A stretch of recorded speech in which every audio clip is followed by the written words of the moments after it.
Welcome back to Worlds 2017. Sunfire Capes are torched up and ready for our next game between Young Generation versus Fnatic. Of course, some unfortunate news for all of you viewers at home. Turns out, incorrect about the number of stacks. We cannot go to 5 times. We can only go to 4. That was the limit. I got too excited, so if you immediately bought mystery gifts, I apologize. It is only 4 times gifting, but they brought the 4 times gifting anyway for Fenerbahce.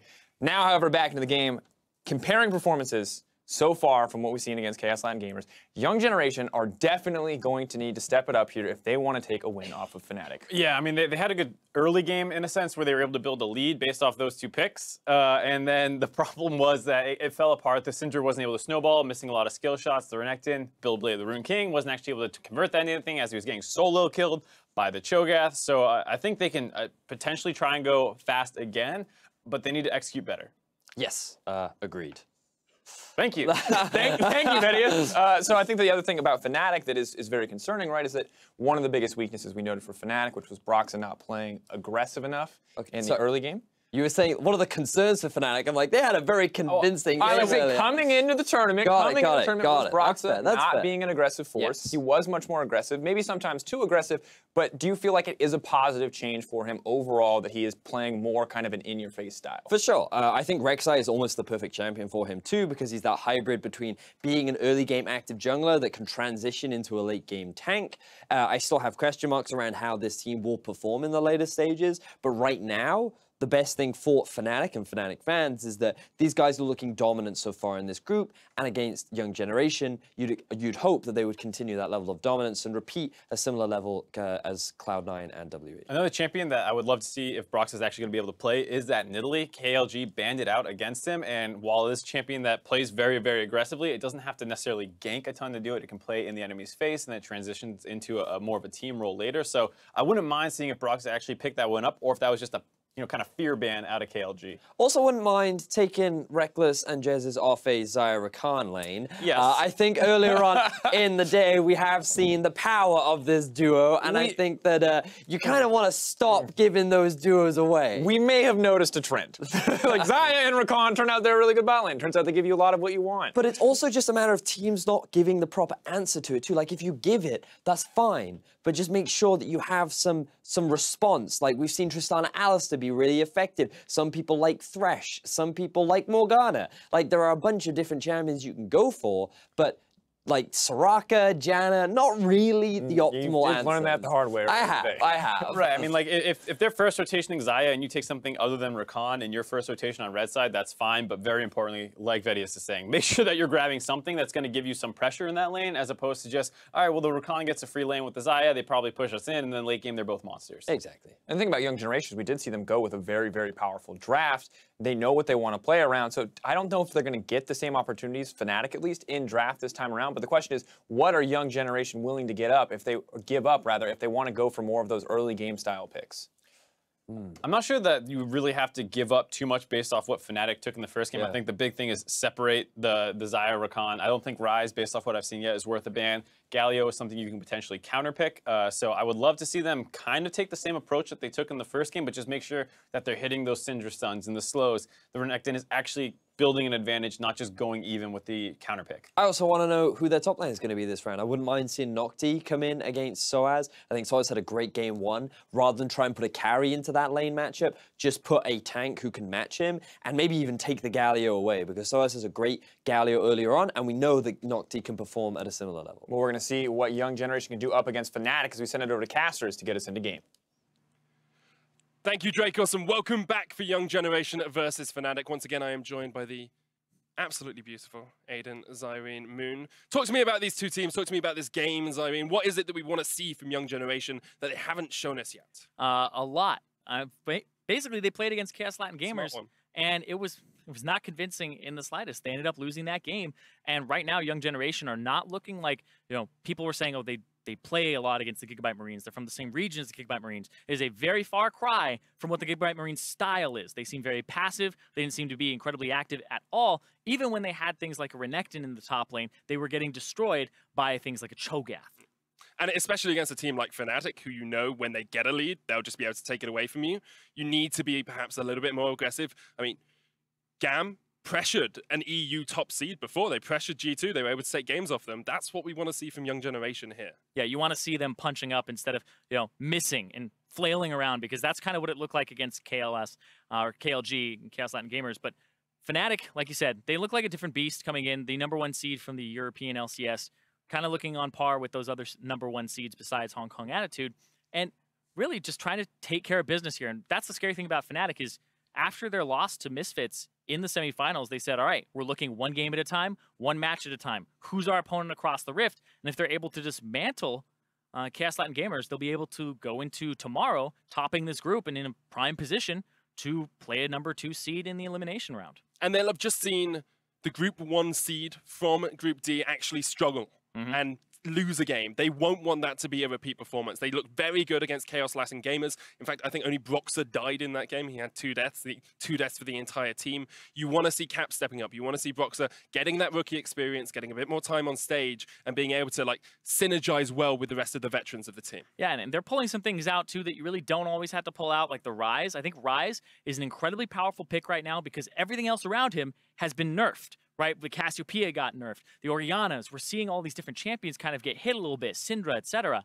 And so Ryze jumped up because he got a little bit of a buff, but even in spite of that buff, people just kind of augmented the skill order to 3 points in Q, 5 points in E immediately afterwards, and then going from there for the wave clear and building things like Abyssal Mask. So he is defensive and he could be that machine gun mage. So you didn't have to show that, but now you're seeing Young Generation already being like, no, we don't want to play against that, and that's something Fnatic could have kept a secret for a while, but I definitely feel like it's part of the world's meta and how it's going to develop. Yeah, we have seen it a couple of times over the last few days, so it's not too surprising a pick, especially since Caps loves Ryze. He's always loved to play Ryze, no matter how ineffective it can be sometimes in his hands. Ryze, Xayah, and the Tristana getting taken away from Young Generation, so we're going to see second-tier AD carries here. Fnatic have removed Rek'Sai and Jarvan. Still that Kalista, yeah, as you say, will be the final ban. Kalista, and then you go over to Kog'Maw, you go over to Twitch. There's a few other things. We haven't seen much Twitch here. AD Cannon. Okay. AD Cannon. No, Reckless has not played AD Cannon since Rift Rivals, where it was a resounding failure, in all honesty. Young Generation not going for the Rakan, which we've seen so powerful, instead going for the Thresh as their support lock-in. Yeah, considered a counter to the Rakan because Rakan's W is a back-loaded cast time, so you move and then you go, and you can interrupt it very easily with the Flay and stop that from happening. But the Sejuani making it through for Broxah here. This is a champion that constantly is banned away, and with Fnatic banning away 2 other top-tier junglers, it kind of leaves Venus to go towards the Gragas, which he already played and wasn't that convincing on. It's going to be the Rakan for Jez's as well, something he's played a lot throughout the split, very comfortable on that as well. I really want to see how this next step develops, because my question is, do AD carries get left for past ban phase 2, or are you looking to lock them in here? It depends on how high your priority is on certain champions. Like, do you think Cho'Gath right now is something that you'd pick as Young Generation in the top lane because you don't feel like there would be so much to counter it? But I do feel like AD carry, if you're wanting to take it here, like a Varus, etc., then this is where you do it. That's an AD carry. That is an AD carry. Get your grading scales ready, boys. Oh, baby. I love that, because Big Koro is like this player who is known. He's like, yeah, I'm the aggressive AD carry. I'm the big man here. And he says, you know what, Reckless? I can take you on. You know what, best AD carry in Europe? I can take you down. I'm going to pick Draven.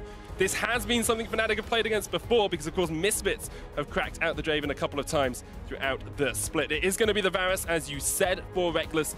Not as aggressive an AD carry as a Draven, you might say, Zyrene. Does give him engage potential. This is a very engage-heavy bottom lane. This kind of harkens back to the days where when Rakan first came out, it's like, we're still playing some of the Ashe, the Jhin, the Varus. And Varus, very attack speed based. We'll see if he can keep that uptime going. But this bottom lane, Young Generation, if they can land hooks on either of these guys, if they can actually upset this bottom lane, it could be very good for them. But remember, Fnatic, they like to play a little bit around that bottom lane, the MVP of Reckless, and get him going.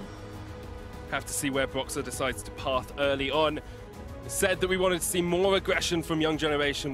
Thought they were too passive in their first game versus Chaos Latin Gamer. Well, Draven and Thresh definitely bring oodles of aggression to the bottom lane. Fnatic removed an aggressive top laner in the form of Renekton. Young Generation answered in kind as they take the Cho'Gath off the board. Yeah, remember the Renekton did take the first turret in that top lane. The Amumu ban for Venus. Not something you see too commonly. Yeah. I'm actually just unsure because Amumu, they're thinking that that would be, I don't know, the Gragas would take place of that. I feel like maybe they just threw the ban away. Quite possibly. I think like things like the Gragas already being locked in just makes you think that that's probably going to be the jungler, but I'm sure there is a strategy behind it for Fnatic. I feel like you never, unless it's a a throwaway ban or like some really crazy thing, I feel like there's never an opportunity for you to throw away a ban. Even if you wanted to ban like Galio or something, because you don't want it to go top. If you're going to ban something that's just like Trundle, whatever, like just get something out of there. I doubt it's a throwaway ban as well. Let's that's the thing. Credit to Fnatic. They've done their research. They're taking this one game at a time, and they will have prepped for Young Generation. It's going to be a Nidalee lock. Assume that's going to go on Venus in the jungle, and that Gragas will go to Ren in the top lane. Now they're looking towards their mid laner. Null didn't have the best of game ones. We'll be looking to bring out a more powerful pick into Caps. Yeah, the Syndra here.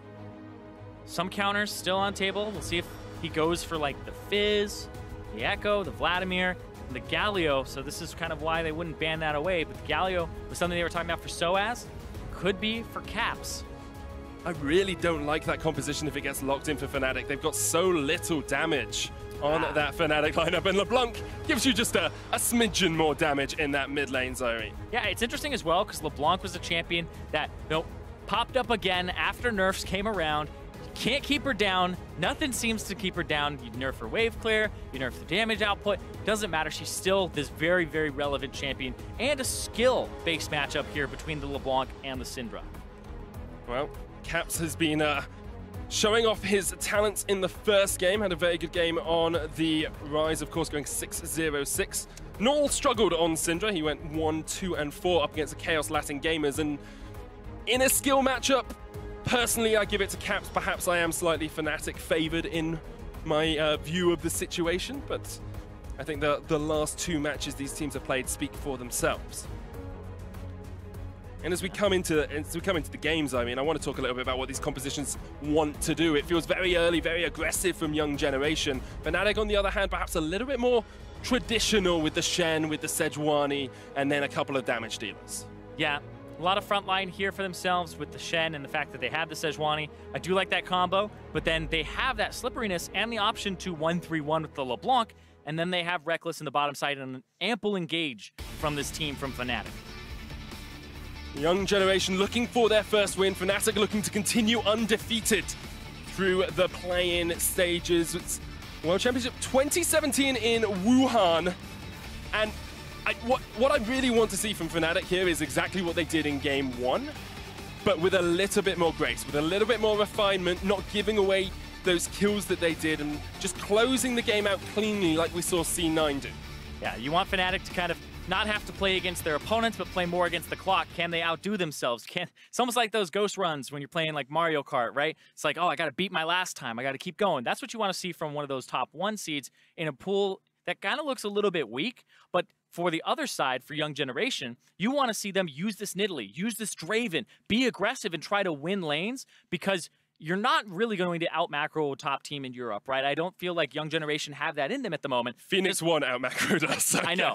I'm just saying from this perspective, right? In this matchup in particular, you're not looking at your macro game. You're looking at smash lane, get enough of an advantage that's insurmountable that you get to force things down. That's usually how I would approach these matchups, where it's kind of the David and Goliath in the group. It's a little bit courageous from Young Generation as well to pick, mechanically very heavy laners and say, okay, we're going to win lane against Fnatic, who are known for their strong laners. Yeah, but you can't pick losing lanes and then just have them run all over you. So they pick things that are incredibly aggressive, but now it's kind of the opposite of, some teams like to stall it out, and we know a lot of teams that are not really high in the standings will usually be passive and not make things happen. So you want to see proactivity here from the side of Young Generation and trying to make Fnatic play their game.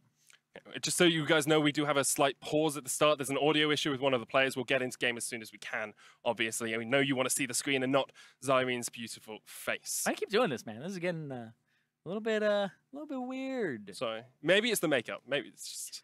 Yeah, it's the makeup. Yeah, 100%. But let's talk about what you really want to see from Fnatic that shows that they are a Seed 1 team, that shows that they are a team that can challenge with WE and with Cloud9 and with the teams that are already through to groups. Yeah, because they're going to end up in a group, that potentially may not be very easy for them, and you want to have kind of great showings now to make teams have to watch you, have to be careful, because we're talking about best of ones right now. These are best of ones that they're trying to smash. Then you have a best of 5. Then if you make it to the group stage, you're once again in a best of 1, like kind of double round robin, and you're playing 6 games there. So it's not going to get that much easier moving forward, and the competition will just become even harder.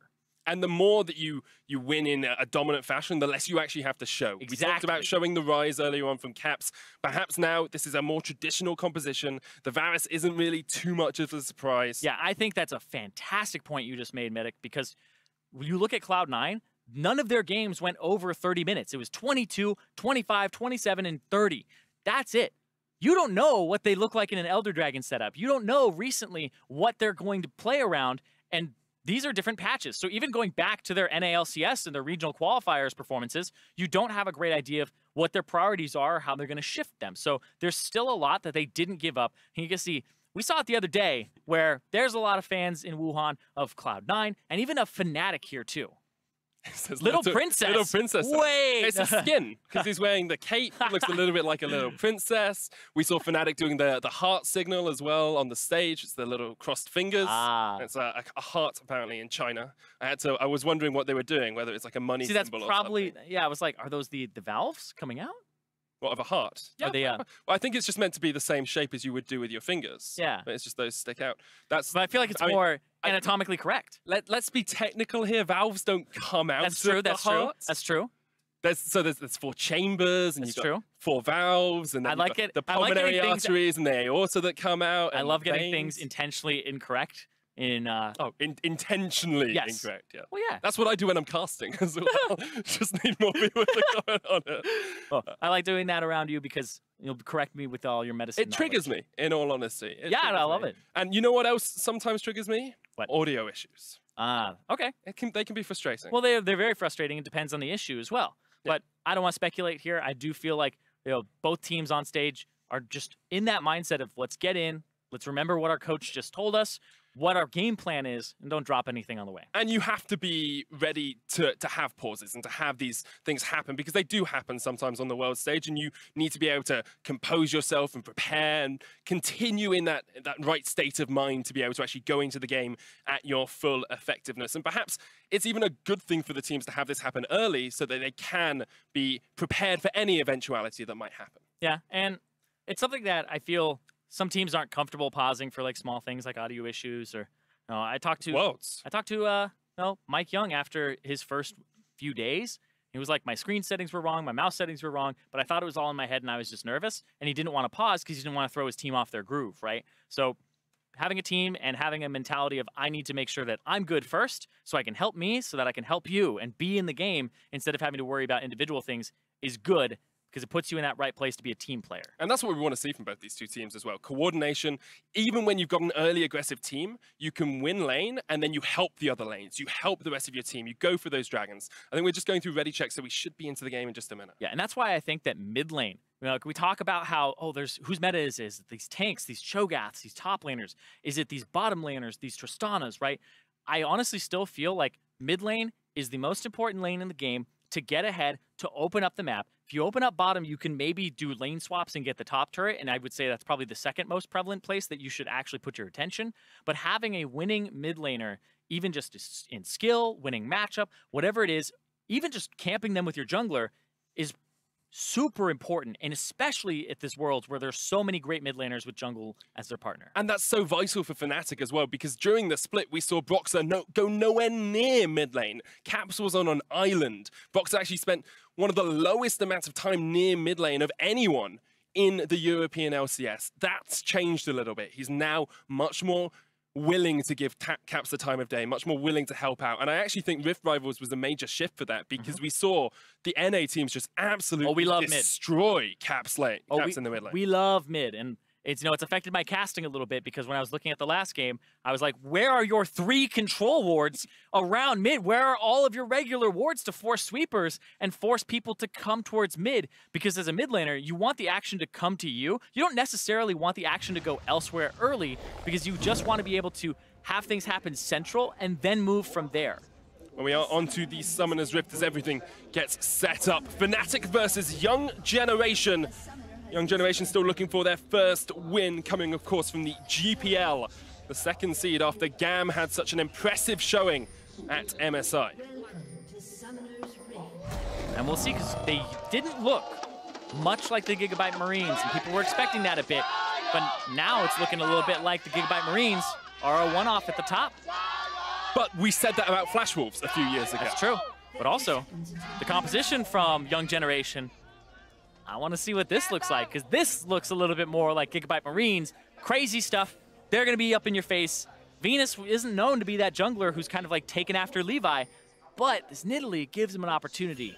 Oh, 100%. And Young Generation, they're basically the sister team of Gigabyte Marines to a lot of degrees. You know, they stayed around, they delayed their flights to make sure they could scrim more with Gigabyte's Marines. They copy a lot of their styles, but they're really intent on being a unique and individual team as well. They don't want to be Gigabyte Marines light. They want to have their own play style and be able to play it to great effect. Yeah, only been around for, I believe, a year, the Gigabyte, or the Young Generation squad, and they've gotten second behind Gigabyte Marines pretty much all year long. And so, able to have a few best of 5s that went the distance against Ascension, and then ended up as the 2nd seed here. And I love the trust they give to their players. They are going to go for a bit of an invade. Reckless gets caught out by a spinning axe. Pallet there as well. Just getting some damage. Sejuani has such good secure on buffs as well, though, because you get the stun proc, and it gives you a massive burst of damage when you do get your passive off. Yep. It's a flat 400 magic damage against camps. Actually made me question if it was bugged or not the very first time I played it, because it says 10% HP or like percent HP of your enemy. And then there's like this little thing that says 400 damage. And I was like, oh, I thought it said up to 400 damage, like other abilities, right? No, it's just a flat 400 against camps. She does Scuttle Crab faster than any other jungler in the game. It's a little absurd, but it does allow her to work. Big Koro here in the bottom lane on that Draven. He and Pallet have been widely regarded as the best bottom lane in Vietnam, the strongest 2v2 matchup. And Reckless and Jesus at times have been looked at and they say, they're not as good as Sven and Mithy. They're not as good as Hans Summer and Ignar. They're much more passive in the lane. You can see Pallet and Big Koro getting level 2 first have already forced that Fnatic bottom lane back. Yeah, so far, Big Koro, A+. Oh, styling? Okay. I just like looking at Draven in the bottom lane. We are having connectivity issues again, which is why the pause hasn't come up on your screen. We might be able to continue the game just for a couple of moments. Looks like we're going to continue on with the action. Everything is normal. This is fine. Everything is awesome. This is fine. Everything is cool when you're part of a team like Young Generation coming into their first Worlds International Tournament. I'm very proud of that reference, just so that you know. I don't know if you caught it. Sometimes I'm just very subtle with my references to things. I won't make you say it out loud. So I will say, no, I did not get it. Did you not? Nope, but don't ruin it. I'm not going to do it. People will have got it in the audience. Yeah, I'll get the tweets. It's for them. I've already got the tweet saying, why have you not watched Dragon Ball Z? It's because I watch League of Legends. Shame! I watch League of Legends and I watch Pallet going aggressive into the jungle, getting wards down, trying to make sure that they know where Broxah is on his rotations. Yeah, and Broxah will be on that top side. They saw him with the leash on the blue, and now they've been able to take over that whole bottom side. So this is good from Young Generation. This is a strategy to make sure Broxah is not fighting in this bottom side of the map where they have this pushing lane. Because if you don't cover this pushing lane, you don't get to push. They're blind. They don't get to actually walk up and have that Draven throwing axes at them. So what do we see Broxah do in response? Because he knows that this bottom lane is where probably Venus is going to spend his time. What does Broxah do to try and answer that on this Sejuani? So I feel like if you're Broxah, you just chill. You just make sure you can get what you can, ward up, get your Tracker's Knife first. Don't go for anything like the boots and the Ruby Crystal or anything like that. And just make sure you live up to the name of the item. Start tracking. Make sure you know where Venus is. And I don't feel like you're going to play aggressive bottom. I don't feel like you're going to play aggressive in mid for the most part. I want Broxah to give mid some wards, and I feel like Soaz just needs to survive and play this matchup accordingly until he's like level 6, and then you can start doing things on the bottom side of the map. Well, there's the tracking on Boxer. Will be spotted out, steps on a trap as well. Yep. We'll now know that Venus has vision. Venus has gone to the tracker's knife as well. So both of them really valuing this early vision. Yeah, look at that. You just saw both Big Koro and Pallet sitting around waiting for the Sejuani to like go back in the jungle or to go into theirs and then try to collapse on him. It's actually really interesting that they gave up some pressure and some CS to do so. 1 CS, or 2 CS ahead in the lane now. Reckless will be able to try and answer that, but is there a point at which Big Koro and Pallet can take over the lane, or is it just continued, sustained pressure on towards Reckless and Jezus? So when you're playing Draven, there's 2 things you can do here. 1, you let the wave freeze and push towards you. You have to set up the freeze though and understand wave manipulation. And the second thing you can do is you can just keep them under turret, get turret damage as much as you want, and then pull jungler down, try to 3-man the turret, and just do it that way. But it looks like he's not getting too much off here except on Jezus. And I don't know if this is set. This is actually set up to freeze if he wanted it to, but he's not playing that way. He's going to keep going for thinning the wave and pushing and trading. So if you let it slow push, you give the enemy the advantage of trading because there's more minions that'll attack you. But if you just keep it underneath their turret and you keep this minion wave thin, then you get more opportunities to trade and have a favorable minion wave.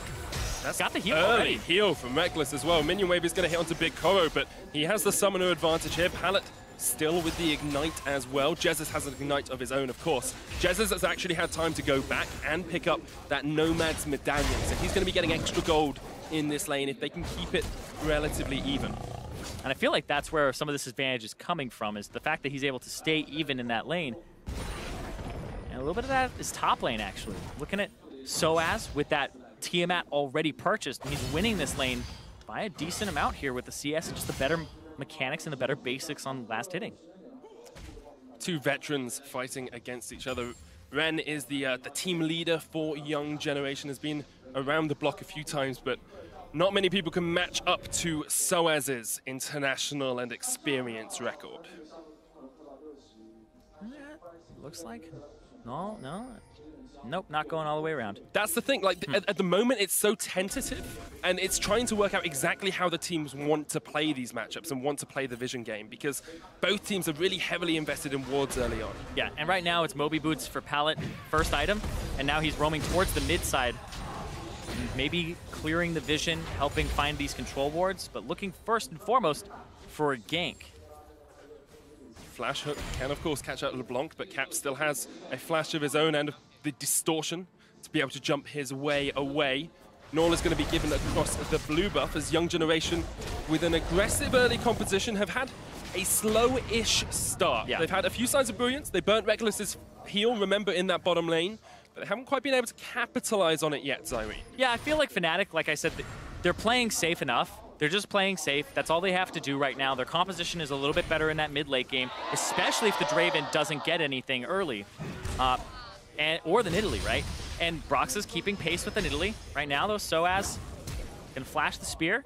He's going to be okay, still with that CS advantage. Spear does a lot of damage, so as respecting the fact that Nidalee could burst him down, here's the unleashed power onto Caps. Jumps away, the passive by Null. Caps is clapped in the mid lane by Null. Solo kill by Null, and he also had to go flash for no flash there. Outplayed him strictly in that 1v1. Holy moly, that is absolutely incredible play by Null. Didn't have the best performance on Syndra in game 1, but showing up big early on. And Venus gets the red buff off of that, and now he's towards where Brox is. If Broxa goes in on this, okay. Just being a little bit hesitant there, and that's right, because Caps TP's back to lane to pick some of it up, but dying like that early, I talked about how mid lane is so important. Now Null has an opportunity to start snowballing the game.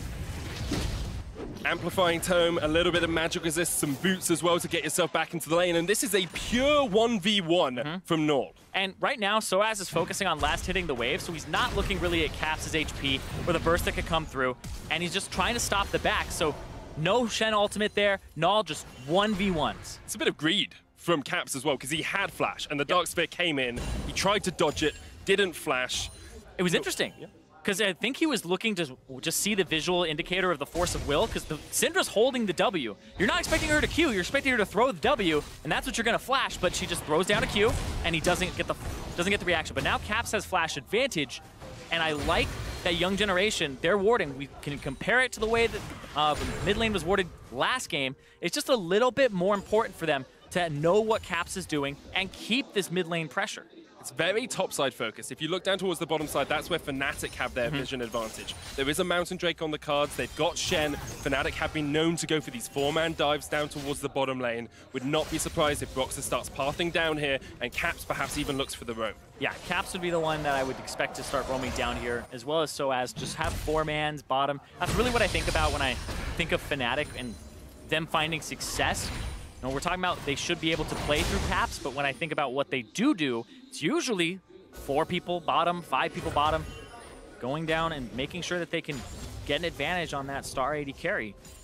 Let's have a look at how Big Koro is doing in that lane. He's pretty even with the Varus. Reckless has his heal back up, but Koro will be getting those stacks of adoration building up, and if he can get a kill, that is a big gold investment that jumps straight into Young Generation's favor. They are actually ahead in gold now as well, after falling slightly behind early on.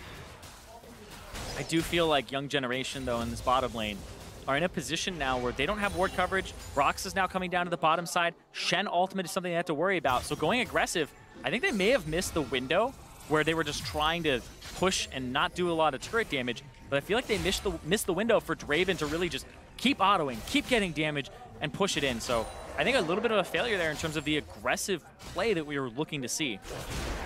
There's the Chain of Corruption, there's the Charm, there's the quickness, there's the jump in. Broxah joins the fray as well. And that is a very dead Draven. 4-man bottom, didn't need it, fat, but we still see Soaz coming in with the ultimate, and that was just the chain CC. They lost control of the bottom side of the map, and that's exactly what you want to see from Fnatic. And they just shut down those adoration stacks, like you were saying. There was that Draven nerf where he loses even more. He does. It might even be first tower blood down towards that bottom side as well. But now we see 3 people mid as a potential counter from Young Generation. They're going to try to go for the second clap. The ward there actually spots them as they come around. Caps knocked back, flash hook, Pallet. That's another kill onto Caps. Pallet will secure it. TP coming in from Soaz to try and save the tower. Meanwhile, bottom lane tower does fall. Fnatic with 1,000 gold ahead. And it looks like Young Generation are not able to completely capitalize in the mid lane. They are pathing up towards top though. And Gragas is on that tower. Yeah, Gragas on that tower, and you can see, even using the ultimate just to clear minion waves. Gonna bring the Thresh up as well. Nidalee will be here too. But Fnatic have that gold advantage off of that one turret that they got. Oh. Too far. Big Koro, jump in. Jezis doesn't get the knock-up. Knock back onto Reckless. Has got the flash. Big Koro, with a flash of his own, will jump underneath the tower and escape for the time being. Yeah, but now with no flash, your next Chain of Corruption, your next charm, your quickness from Jezis should be a kill and another combo. This bottom lane, ever since like Jezis really joined the roster, I feel like when he started playing things like the Camille, when he started comboing with the Fnatic Kennen pick, right? It was a lot about having an engaged bottom lane where once you blow a flash, you're not playing so much to like kill or play for lane or anything like that. You're playing for flash. You're like a jungler where you're like, as long as I get their flash, we're good. Because my flash for his flash means that I have a better engage ultimate that I'll just be able to use that on him the next time, and it should be a kill. And we're starting to see more of that evolution of Fnatic as well, going from the more outlandish picks in the Camille and the Kennen and these things that perhaps the meta didn't define as good, into picks that the meta says are good that still work with their unique and their individual styles. Yeah, it's not so much like forcing it to work, it's finding the things that still have those strengths, like you said. I want to come back to mid lane as well, because Null is looking very strong here. 20 CS lead over Caps, who is struggling, but meanwhile in the top lane, it looks like Soaz is going to be joined up by Reckless and by Jez is looking for a tower. Yeah, there's 3 people, 3 on the top side here, 4 counting the Sejuani coming in. Now they're looking for Caps! Gets knocked back, the hook doesn't connect! Oh. As Pallet was expecting the flash away from Caps, but I think he was still stunned up. Was still stunned up there.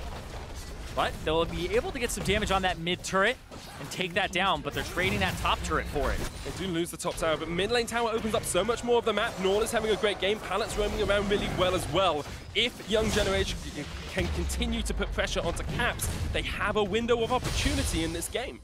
And Caps, somebody that, you know, you said they don't play around a whole bunch and gets left out to dry.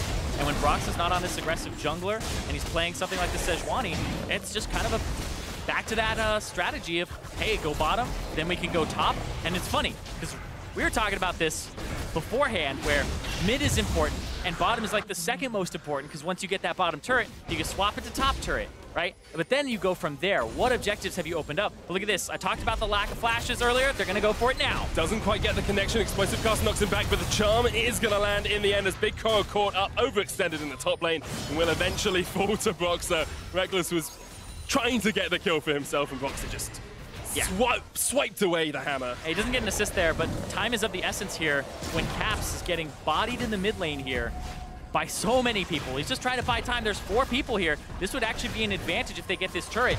For Young Generation, trading a turret for a kill is worth it for them because they don't actually lose anything else in terms of structures. 2 towers in the mid lane, a gold lead for Young Generation 15 minutes in. Coming into this game, there was no one, I think, out of any of our analysts thinking that this would be the case. Fnatic have struggled against this early game composition coming out from Young Generation. They are going to go for the Rift Herald though, and that basically secures you a mid lane tower if you can use it effectively. Yeah, now there's a bottom lane that needs to be cleaned up by Big Koro. And then mid lane, when do you use this Rift Herald to siege that down and try to equalize those turrets? Because 2 mid lane turrets down, it's not just that singular one, it's those 2, which is going to give them so much control of Fnatic's Wolf Camp and a lot of easy to access vision for them.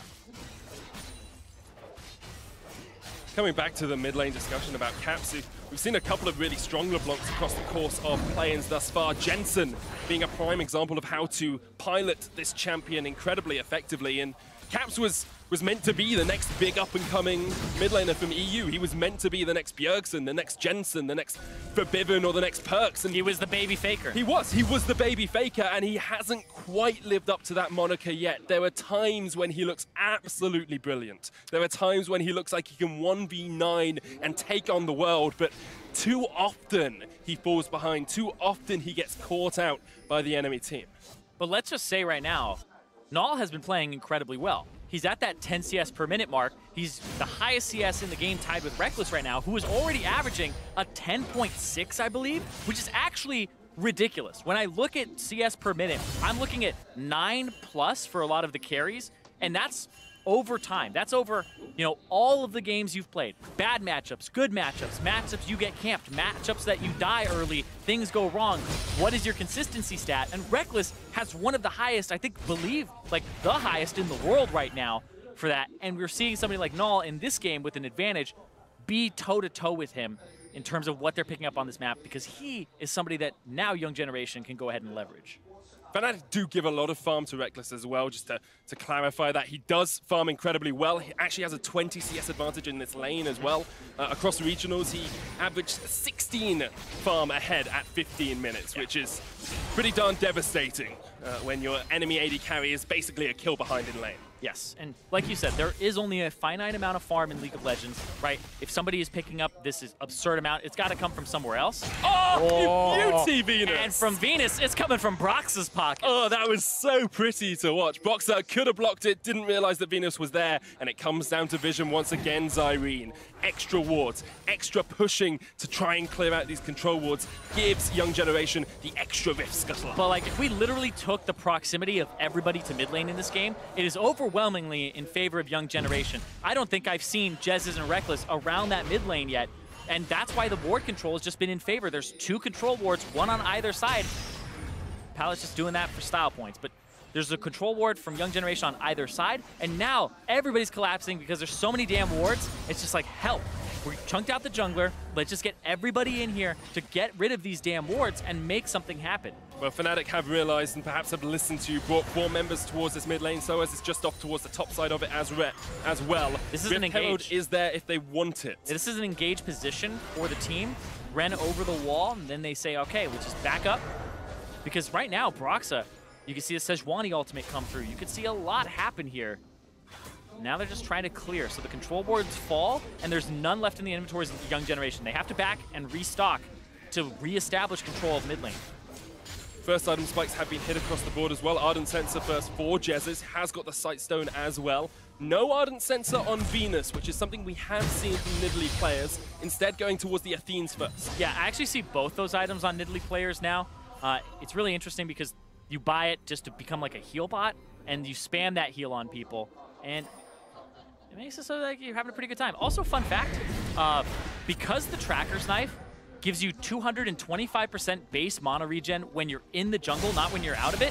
You actually get, I believe it's 55 AP or 45 AP from Athene's Unholy Grail. So as a jungler, buying Athene's Unholy Grail, you can see Venus's AP goes from 125 when he's just walking around, and then when he gets actually in the jungle and not the river, it'll go up to 170. So he gets himself right there, boom, 45. Quick maths. The Rift Herald was spawned in the mid lane as well. I was actually all the way back at the inhibitor tower. Does mean that Fnatic are able to close out this turret, equalize the score 3-3, and get themselves about an 800 gold lead at the 20-minute mark. Infernal Drake in 15 seconds. Even though everything's been equalized now, Fnatic, what are they going to do? They're sending Caps to the top side with his teleport, and this gives the proactive play over to the side of Young Generation as he clears this out and uses abilities before TP. Especially since Soaz is down with the team. They're still playing a 4v5 and they've got the teleport, but if you put Soaz up there, Stand United joins so much quicker. Yeah, he's going to maybe try and get mid priority, but there's TP already, and they got the TP out now from Caps. Infernal Drake's still there. There's so much engaged from Fnatic. There's so much engaged. I don't know if you can walk even close to this. They're so scared. Yeah, exactly. You have to watch out for that. Venus still got hit by it. Does manage to get away, but Fnatic will take their just desserts in the form of an Infernal Dragon. Well, also mid lane priority. You'll push this out. If somebody gets caught in rotation, it could be the second turret in mid lane going down. Remember, we talked about they have the Glacial Prison, but they also have things like the ultimate from Reckless. Got a hook onto Boxer as well. The Chain of Corruption is going to come down. There's the quickness from Jesus as he tries to lock him up. Caps jumps in, but knocked back by Ren. Good body buff from him. Jesus goes low. Big Koro is now opening up the axes. He's chucking them into the back of Soaz and secures himself a kill. I think I saw 329 extra gold for him as well. Nice. Caps. Looking for Venus, though. He wanted to be able to burst him, but remember, LeBlanc takes a little more time for that. That's not the sort of play you expect to see Baron? from someone who's gone 0-2 in lane. And Yeah. Young Generation could call for the Baron. Ren is there. It's a bait. Ren still has Body Slam Flash.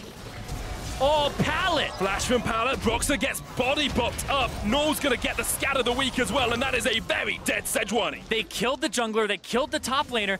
Now, they ended up getting off of that. Null got mana back from having the Morellos. Now they can start this up. They just have to avoid the engage. But remember, Stand United.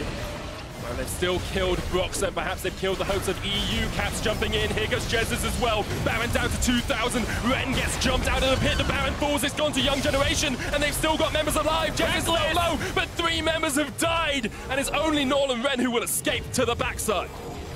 That was bold from Fnatic. Jesus with a fantastic engage onto the back because everybody was getting to the back of the pit, but then they still keep their eyes more on the Baron than on the members of Fnatic. So Young Generation have Venus flash back in after getting pushed out to get the Baron and secure it.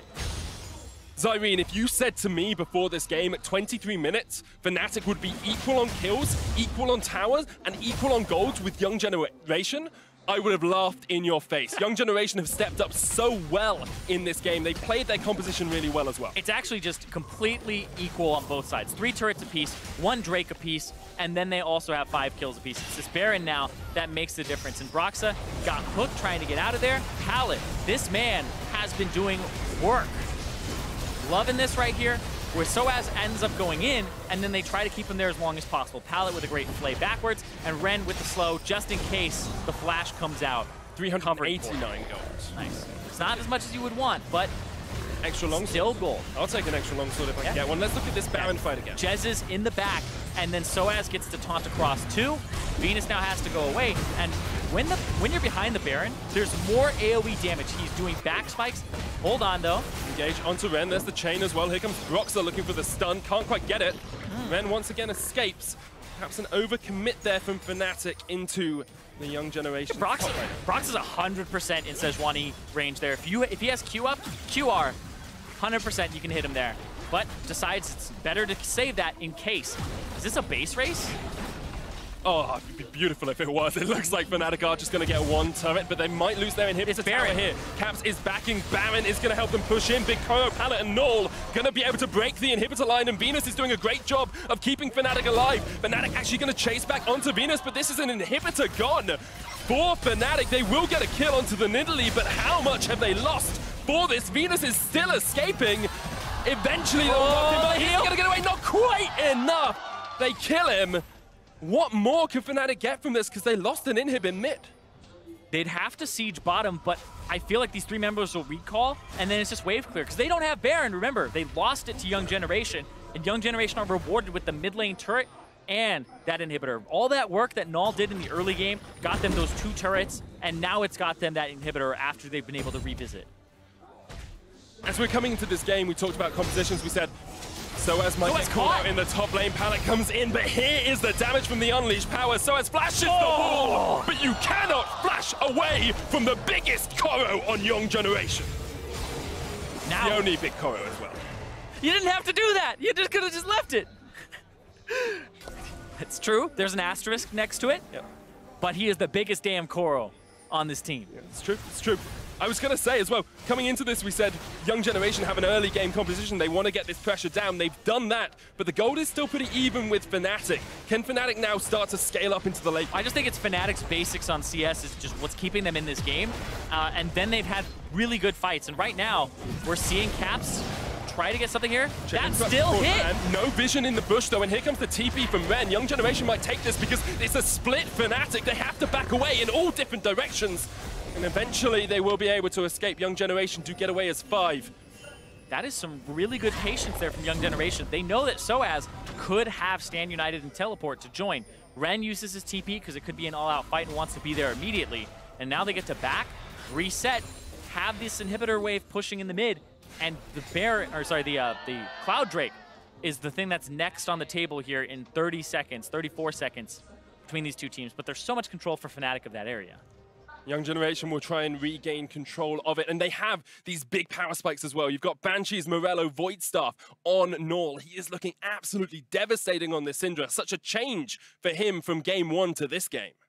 Yeah, it's a very big change for them. But one thing that I'm looking at is I'm looking at that mid lane. Null, like you said, this guy, I don't know what's going on. He's just playing like a man possessed up against Caps. He got some attention, but that was a solo kill to start it off. It was such a good solo kill as well. Something like Syndra is good at getting solo kills, but he just outplayed Caps across the course of a couple of minutes, really, to get that solo kill. Yeah, he got the solo kill, and then people were like, oh, this is a lane we can leverage. Let's go here. So even the Thresh that could be getting advantages in this lane with a Varus, a low mobility AD carry, he decides instead, let's go mid, use the mobility boots that he purchased first. He's not looking at any of this Ardent Sensor stuff. He's just going straight towards mid, trying to get hooks, trying to get Caps, and then the second kill came down and got them that turret. And the rest of the Young Generation squad are looking pretty strong as well. Want to see Venus get that Ardent Sensor soon. He has. It's sitting on an Aether Wisp at the moment. Assume he'll go towards the Forbidden Idol and the Ardent Sensor just to buff up that Draven a little bit more. Yeah, something that I talked about a little bit was the Athene's Unholy Grail now gives you AP, gives you 5 AP per 25% base mana regen that you have.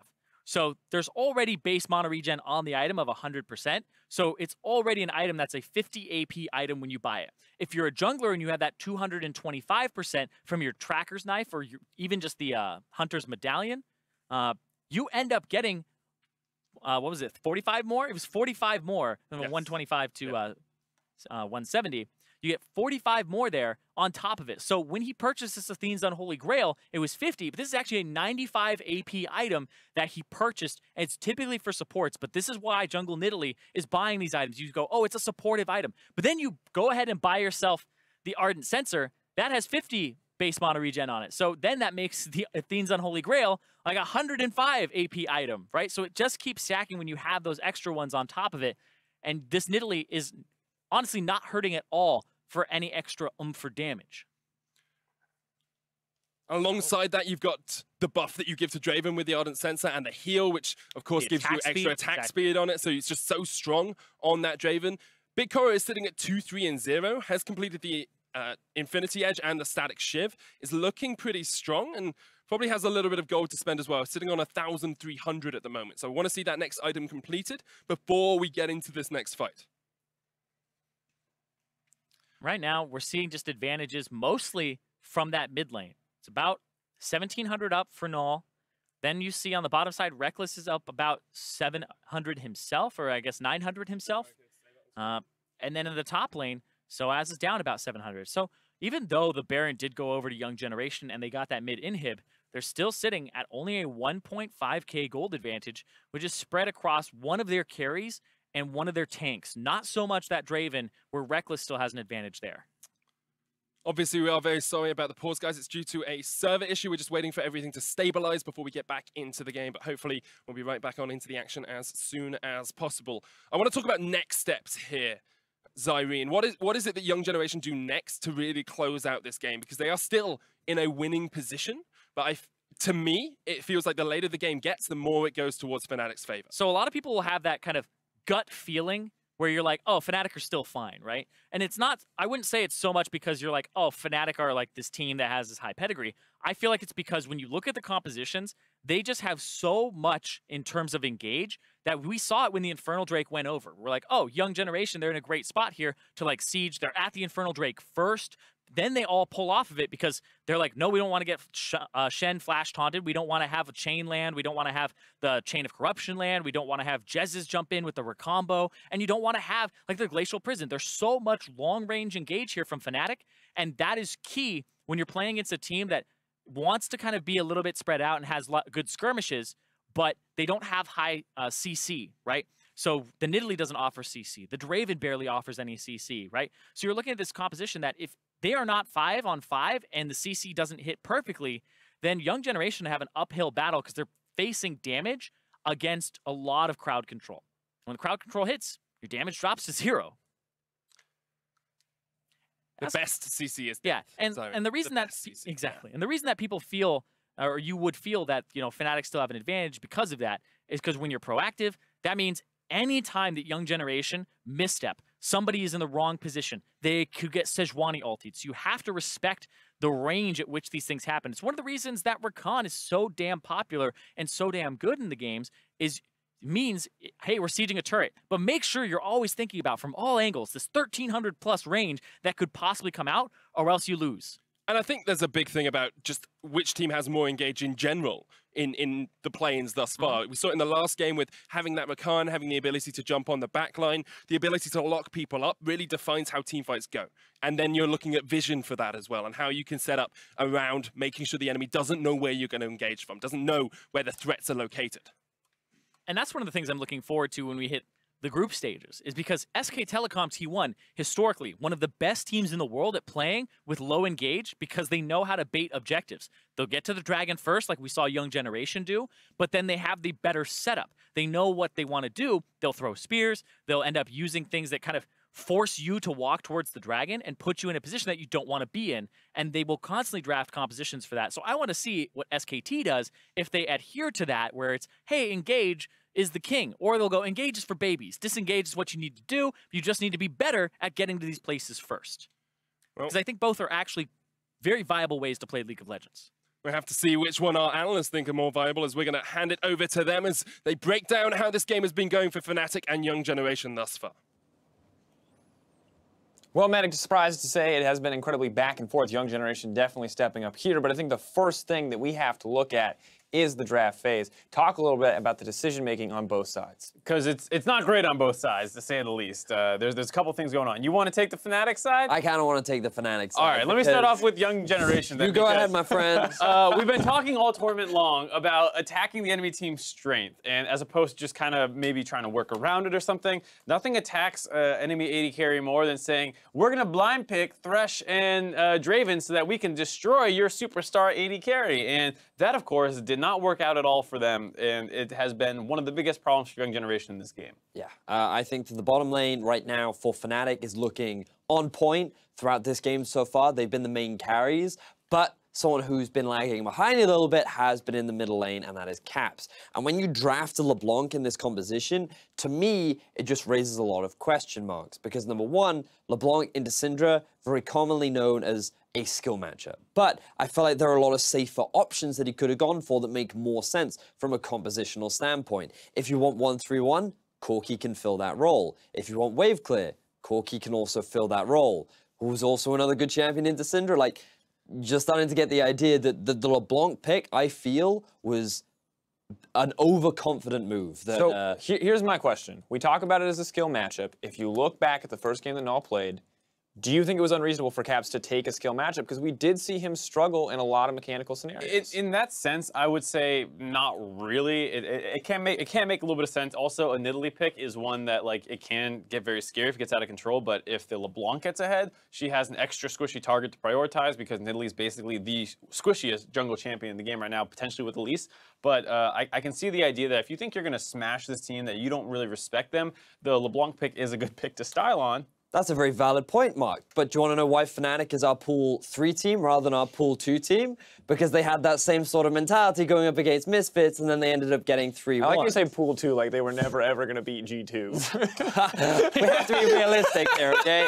You're not even giving the Pool 1 The credit. point is, that sort of perception is what landed them in this position in the first place. And I don't care how hard Young Generations lost earlier on in the day, their goal was to take every team seriously. And right now, I felt like Caps specifically really underestimated his opponent, and he ended up getting punished for it. And the thing is, we talk about the Draven being potentially an overconfident pick, the LeBlanc in a similar fashion, but one of those picks is working right now. One of those picks has had a decent amount of impact in team fights. The other one is having trouble doing damage to a Nidalee, which is, you know, one of the squishiest junglers in the meta. Yeah. So things are looking a little rough for Fnatic right now. Yeah, I mean, Nidalee, if she gets ahead, she builds some MR. It's just that the LeBlanc shouldn't be behind. So that's the big problem. And like you're saying, the Draven, it's not like it, you know, took off and started doing better in the mid game. It did get some good auto attacks in, threw its ultimate out in one skirmish. That's great, but it really does feel like this came down to both the mid lane play out of Null stepping up hugely, as well as the fact that they, when pushed on making a decision, they were actually able to execute on that. So you have to give your credit to Young Generation for stepping up here. You also have to give like a lot of onus towards the confidence the Young Generation is going to feel right now, because a lot of people expected Fnatic to have the same sort of performance that Cloud9 and WE have had, but already in Game 2 of their group stages, they're starting to struggle. They're starting to fall under the pressure. And Young Generation, based on the current game state, are on track to win out on this game. And I think the biggest concern is that we're seeing Fnatic, when the pressure is on, now default back to some of the same strategy we saw them use pre-Rift Rivals, which was splitting up the map, hoping that they can outthink their opponent in a lot of these high-tension scenarios, whereas they're coming up on the losing end of so many of the plays that they're initiating. Yeah, that's what feels like the weird part to me, where it's going beyond like, okay, maybe our draft was a little, greedy. Maybe they got, some good plays on us. It does feel like a bit of a breakdown with how much Young Generation is actually getting off some of these plays. It's not like, oh, we just lost the target. It's now like they're running around the map. They're taking our mid inhib. We're losing people left and right. That's where it feels a little bit more of a potential like synergy issue for me. I think overall, though, it's going to be interesting to see exactly what Fnatic can do to get back in this game, because we do see some small individual mistakes. Soaz most recently was just caught out. And now the concern is how do they actually come back into this? What is actually the next step for Fnatic in this team? Because let's be honest, Varus is not a late game scaling hyper carry. I mean, neither is Draven to a certain degree, but it doesn't feel like there's a clear, this one champion will inevitably be a game-winning win condition. I believe right now, YG, do they still have the Baron, or is the Baron just about It's about to time out, I believe. Yeah, so I believe it's just running out. So, because one of the first things I was going to is Fnatic just need to wait for the Baron to run out and stop trying to force things from happening and just accept your losses. Now, the one thing I will give credit to Fnatic for is I think that throughout this game, their vision has been stronger, and they just need to either try and find picks or punish a poor map movement from the side of Young Generations. But very much so, it's about trying to demonstrate that you can punish the small macro mistakes the Young Generation move in, just find pick after pick and get a few of those kills and gold onto the LeBlanc, because unless she can start dealing damage, this mid laner is not going to have any impact in these future fights. I think that's the big thing. You're talking about a Nidalee, a Syndra, and a Draven. Those are very immobile. You have a Rakan, you have good chain CC follow-up. If you're able to get the Shentot in there, the Varus ultimate, you can find these pickoffs pretty easily. And especially, like you're saying, wait for that Baron buff to come out, and then wait for the next neutral objective where they're going to pin themselves in a situation. Hopefully you can find a flank. Maybe the LeBlanc is able to get the fight started off, or you're just actually able to land some CC with that Rakan on the back line. That's pretty immobile. All right, we're talking about these win conditions, but I want to know how likely do we think this is? Because last time we were in the midst of a game, I asked you to give predictions. We felt like it was pretty clear at that point in the game who would come out on top. Once again, we looked for routes out, but Young Generation, definitely not the favorites coming into this game. But we're going to get right back into the casters. We'll see what they think about it. Thank you very much, Dracos. We are back on into the action. All pauses resolved, thankfully. Very even game here. Zyrene, 1,000 gold lead to Young Generation. Baron relatively soon will be back up. The Cloud Drake up in only 6 seconds as well. Perhaps not the most impactful dragon in the world, but I'm sure Young Generation will want to set up for it. Yep, but like Vedius was saying, there's better ward control right now for Fnatic. Pretty much across the board, they have 4 control wards down and just a litter of wards everywhere, and they're ready to replace all of them. So they definitely have an advantage in that department, especially with neutral objectives coming up on the horizon shortly. And this Cloud Drake, don't know if it's exactly what they want to pick up. Young Generation just seem like the setup is more important than actually starting it up. They've had a window here, and it looks like bottom turret is what they want. Bigcoa will be able to secure that one for himself. Mid inhib is still down, of course, which is why Fnatic have to be much more on the back foot because Young Generation push forward. Looks like Fnatic are going for another base race here, trying to trade mid-tower for this tier 2. Well, when you're base racing against super minions, I feel like that's not a race.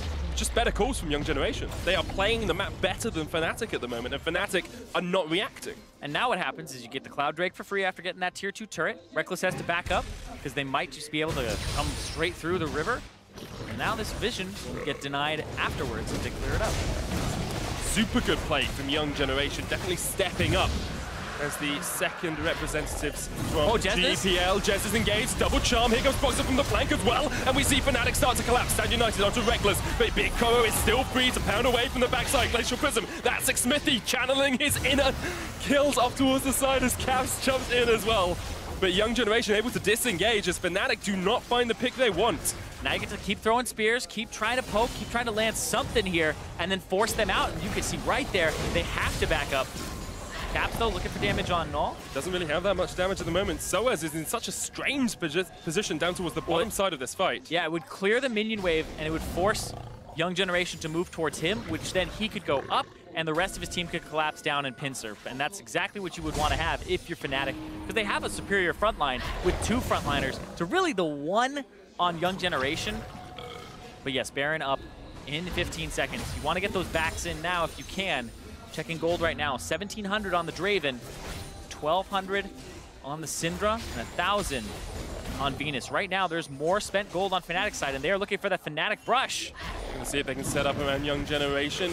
Here they go from the side box, jump in, looking for Pallet. That Thresh still very tanky though as they knock Fnatic back. Young Generation perhaps want to re-engage now as Ren goes to the front line. A charm from Jez is a 5-man charm, the knockup. Bigcoa still alive and he's gonna pound away on Caps. Ren dead, 2 dead from Young Generation. Fnatic able to collapse, able to get the fight they wanted. And Null with a beautiful scout of the week there, but it still wasn't enough, and Fnatic are now on the inside track to the Baron to give themselves an advantage. And this Baron will be exactly what Fnatic wanted, exactly what the Doctor ordered for them. Them hearts were stopping beating there. They were going into asystole, but the diagnosis was death for Ren as Pallet and him died in that last fight. The Baron for Fnatic will be secured, and they will be able to look to push towards the base of Young Generation. You can hear the cheers. Definitely some Fnatic fans in the crowd. And this right here was Fnatic setting it up. They don't get the ward in the bush. They don't see this completely coming. But then the big parts here is Jez is to the back line. They set it on the desk. Look at that charm. That hits everybody except for the very back line. And then comes through. And no ultimate up just yet. It was 1 second away for Ren before he would have that team fight splitting ultimate with the explosive cask. A game of vision once again, Zyrene, as Fnatic were able to set up their trademark vision bush. They caught Young Generation out, and now will be looking to start to close out this game. Young Generation have put up an incredibly strong fight, and it's not over for them yet. They still have not had their base broken by Fnatic. And we had a long conversation about, why you would feel Fnatic are still in this game, just because all the engage, all the potential for picks that they have is very high. Everybody on this team could set up and engage on Fnatic's side. Anybody could catch anybody else out. And Young Generation, with the low mobility 2 carries with the Syndra as well as the Draven, and the vulnerability that the Nidalee has when she's sieging, is very high. So catching somebody, quite easy to do. However, we have got the Ardent Sensor on Venus now, so he's going to be able to empower Bigcoa even more. Still, an unkilled Syndra in the mid lane has a needlessly large rod to add to her items, and although it took him ages, Pallet has completed the Locket of the Iron Solari and the Knight's Vow.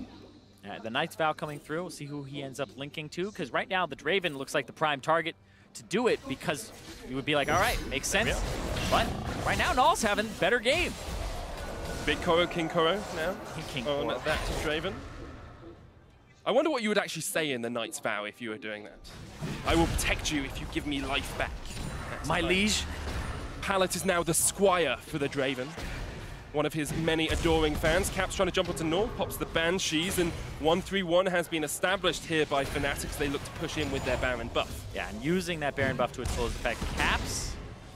For someone who went 0-2 in lane and got absolutely destroyed by Null, Caps is being very brave with some of these. He's been brave since the pick, right? He's been very aggressive, and it's backfired on him, and now he's finally finding an opportunity to leverage a TP advantage. Because if he's able to chunk him out, it allows him to TP and make a play somewhere else. So he's just looking, testing, trying to make sure something could give and try to give his team that advantage. Because right now, this is just a Baron that allows the waves to push up and get fed to the enemy team.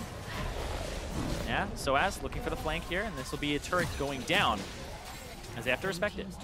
Have to respect the ability to flank in the TP that could come in from Caps. Whoa, With the scan of the wind, unleash power! Blasted! There is a new fragrance on Summoner's Rift. It's bodied by Null in this game.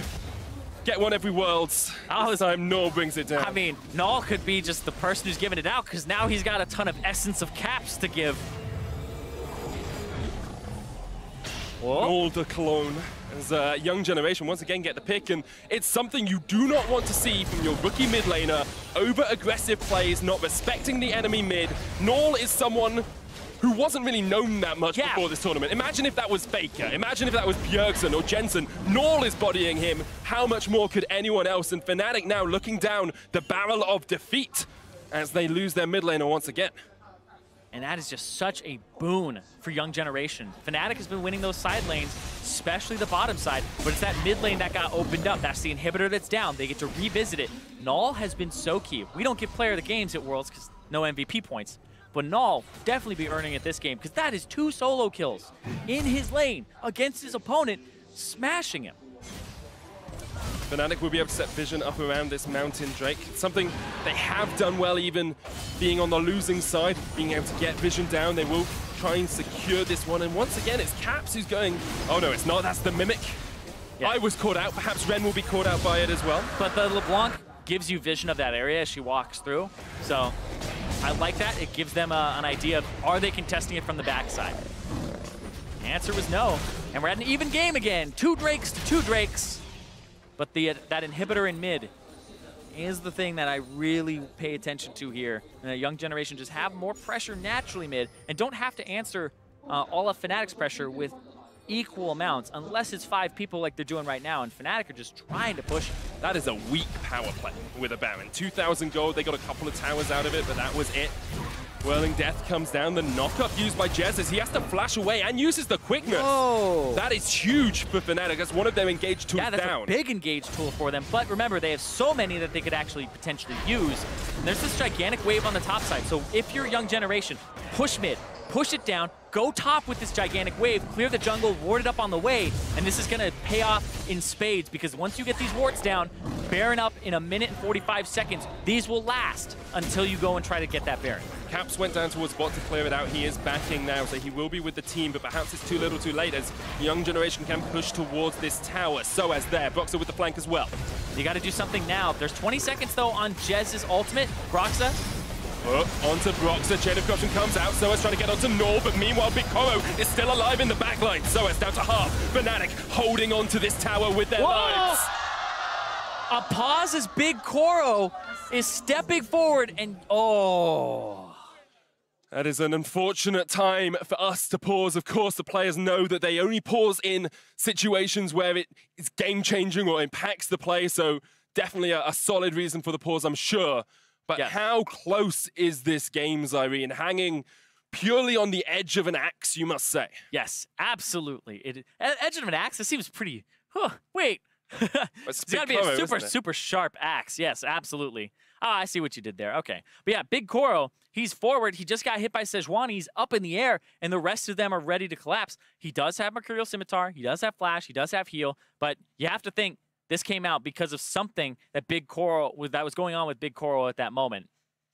It's always a possibility. We have used Chrono Break before today, so we know that's there if necessary. I'm sure the league officials will be doing everything they can to rectify the situation. Want Young Generation and Fnatic to have the best chance of winning in Wuhan. Yeah, exactly. Of course, it's all about competitive integrity and what's been going on. But still, in this moment right here, definitely you don't want to be in it as either team. So don't know exactly what's been going on and what caused this. Let's come back to the state of the game, though, yes, because please. Young Generation have been so adamant in this game, so indomitable at times.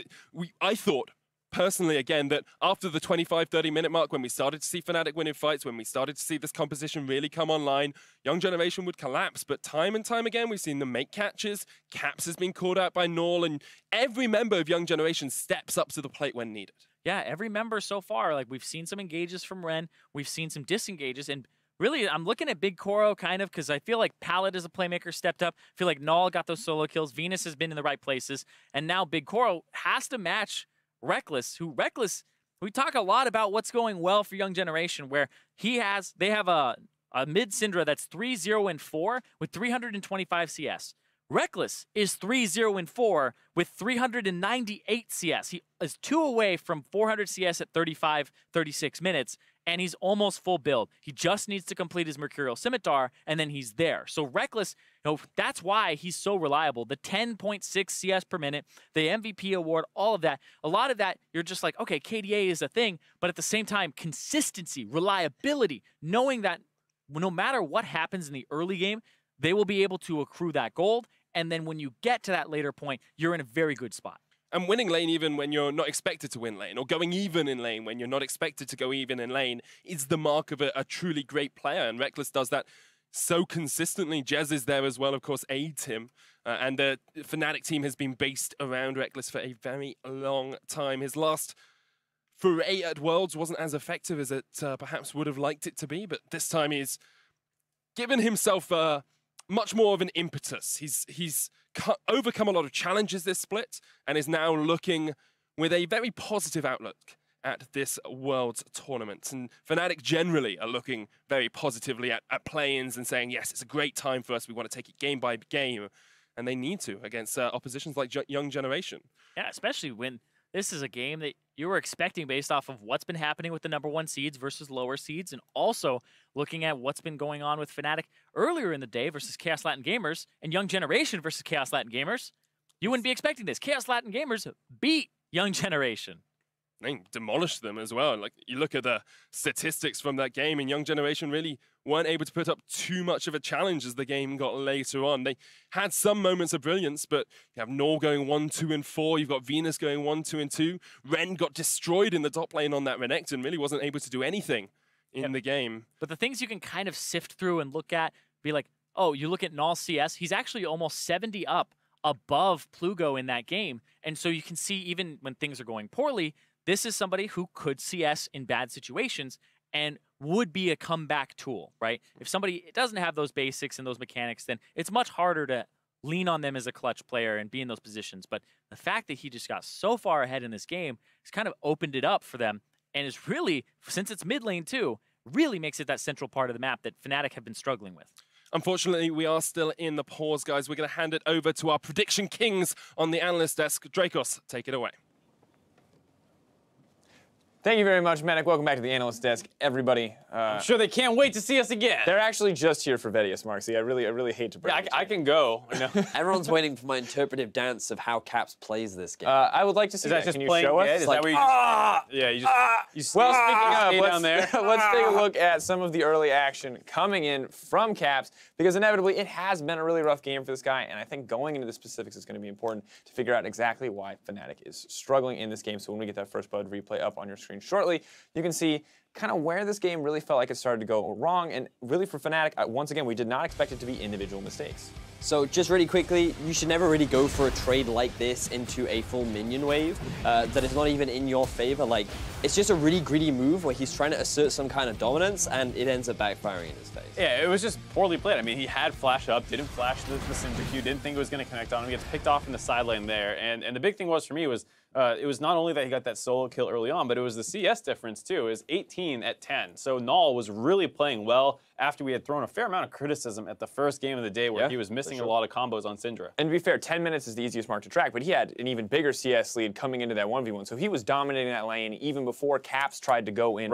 for the all-in, which I think is a huge credence to him. And of course, that final replay, honestly, Syndra is so far ahead, there's not a whole lot you can do in that scenario, but Null absolutely earned that because he earned that lead in the first place and then made it keep going home. And here, as we look later in the game, it does feel like there were a few instances where Young Generation overstepped. However, at the end of the day, it still feels like they're coming out on top in a lot of these exchanges. Absolutely. I mean, this is off the back of a pickoff that they got initially onto Broxa. They were baiting the Baron, and then they turn onto the Baron. Very risky call, but I actually like these kinds of calls from teams that are considered from the emerging regions, not the favorites. You're trying to go for an upset, and it's very difficult to just straight out prove directly, like, we are the better team than Fnatic, so I'm fine taking more 50-50 focused plays here, because that play is what ends up giving them the tempo advantage to be able to charge up mid lane and take that inhibitor. Yeah, they got a lot of control over the map, but it also resulted in, or you're also able to see Young Generations in their proper inability to know how to use objectives to turn things even more in their favor. So the thing is, like, if you're Fnatic, you have no smite because you've just lost your jungler. You only have 4 members, and Young Generation have 5. They're in the better position, and Fnatic have to make a choice between trying to contest you for that Baron or giving it up.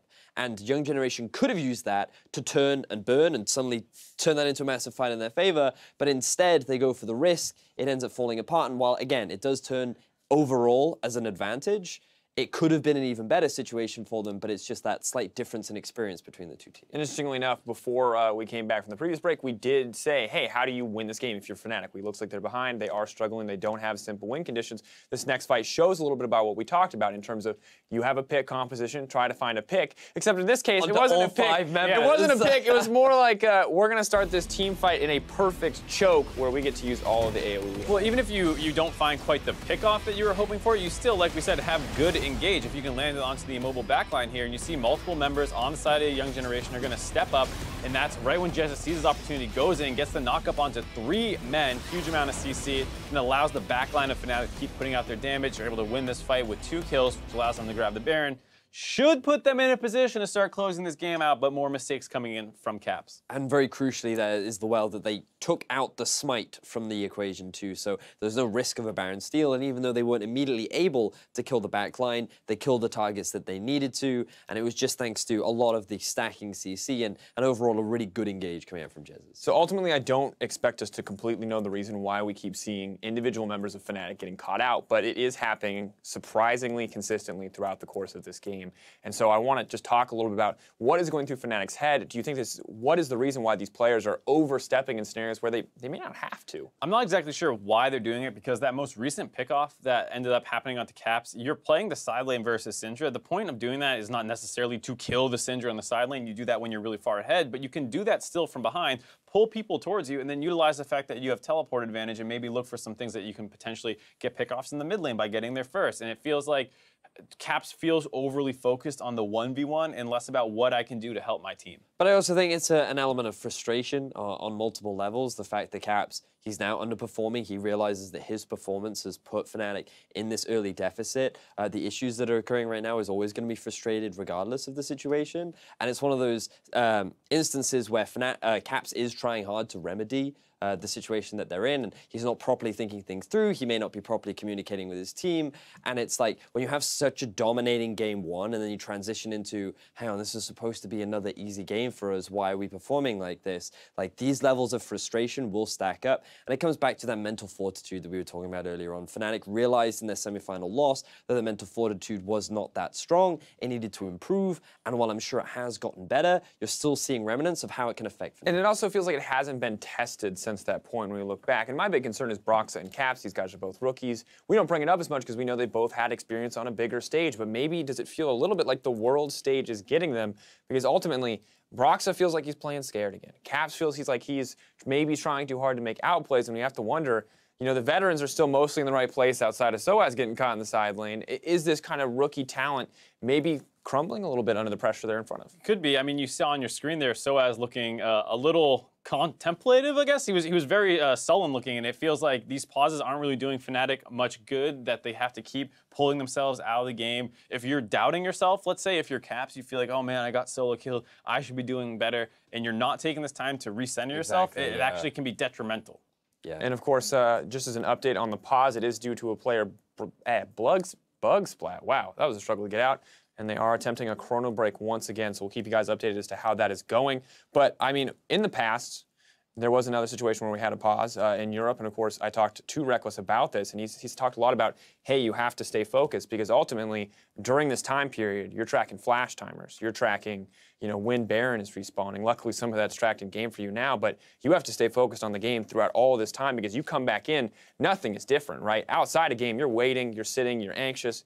And that just feels like a lot of pressure on these guys. Yeah, you have to be thinking about your win conditions, who's strong, who has what abilities up. Like you said, the flashes, can we go for an engage here? That kind of stuff is pretty hard to track in-game. And when you have to worry about, oh man, like, I'm getting in my own head about my confidence, it's one of those things where it's sometimes nicer just to stay in the momentum of the game and keep trying to ride that instead. And I believe the situation that Fnatic are in right now is that a fight was just about to break out around a Young Generation trying to siege into their own base. So they're definitely in a situation right now where they're on the back foot slightly, and you're trying to engage a fight no longer in a choke point in a fairly open space that LeBlanc is trying to get onto the backline, and she's not really that strong too. And you've also got Null, who seems to be having a spectacular game just for himself so far. So you've got all these situations also stacking up against you, and you have to wonder how that affects Fnatic. Like, Caps could be thinking to himself, ooh, how do I turn this situation in our favor? How can I still win this fight for my team? And you just got to think, like, how much does that weigh on the young player for Fnatic? And I want to talk a little bit about the Young Generation side here, just because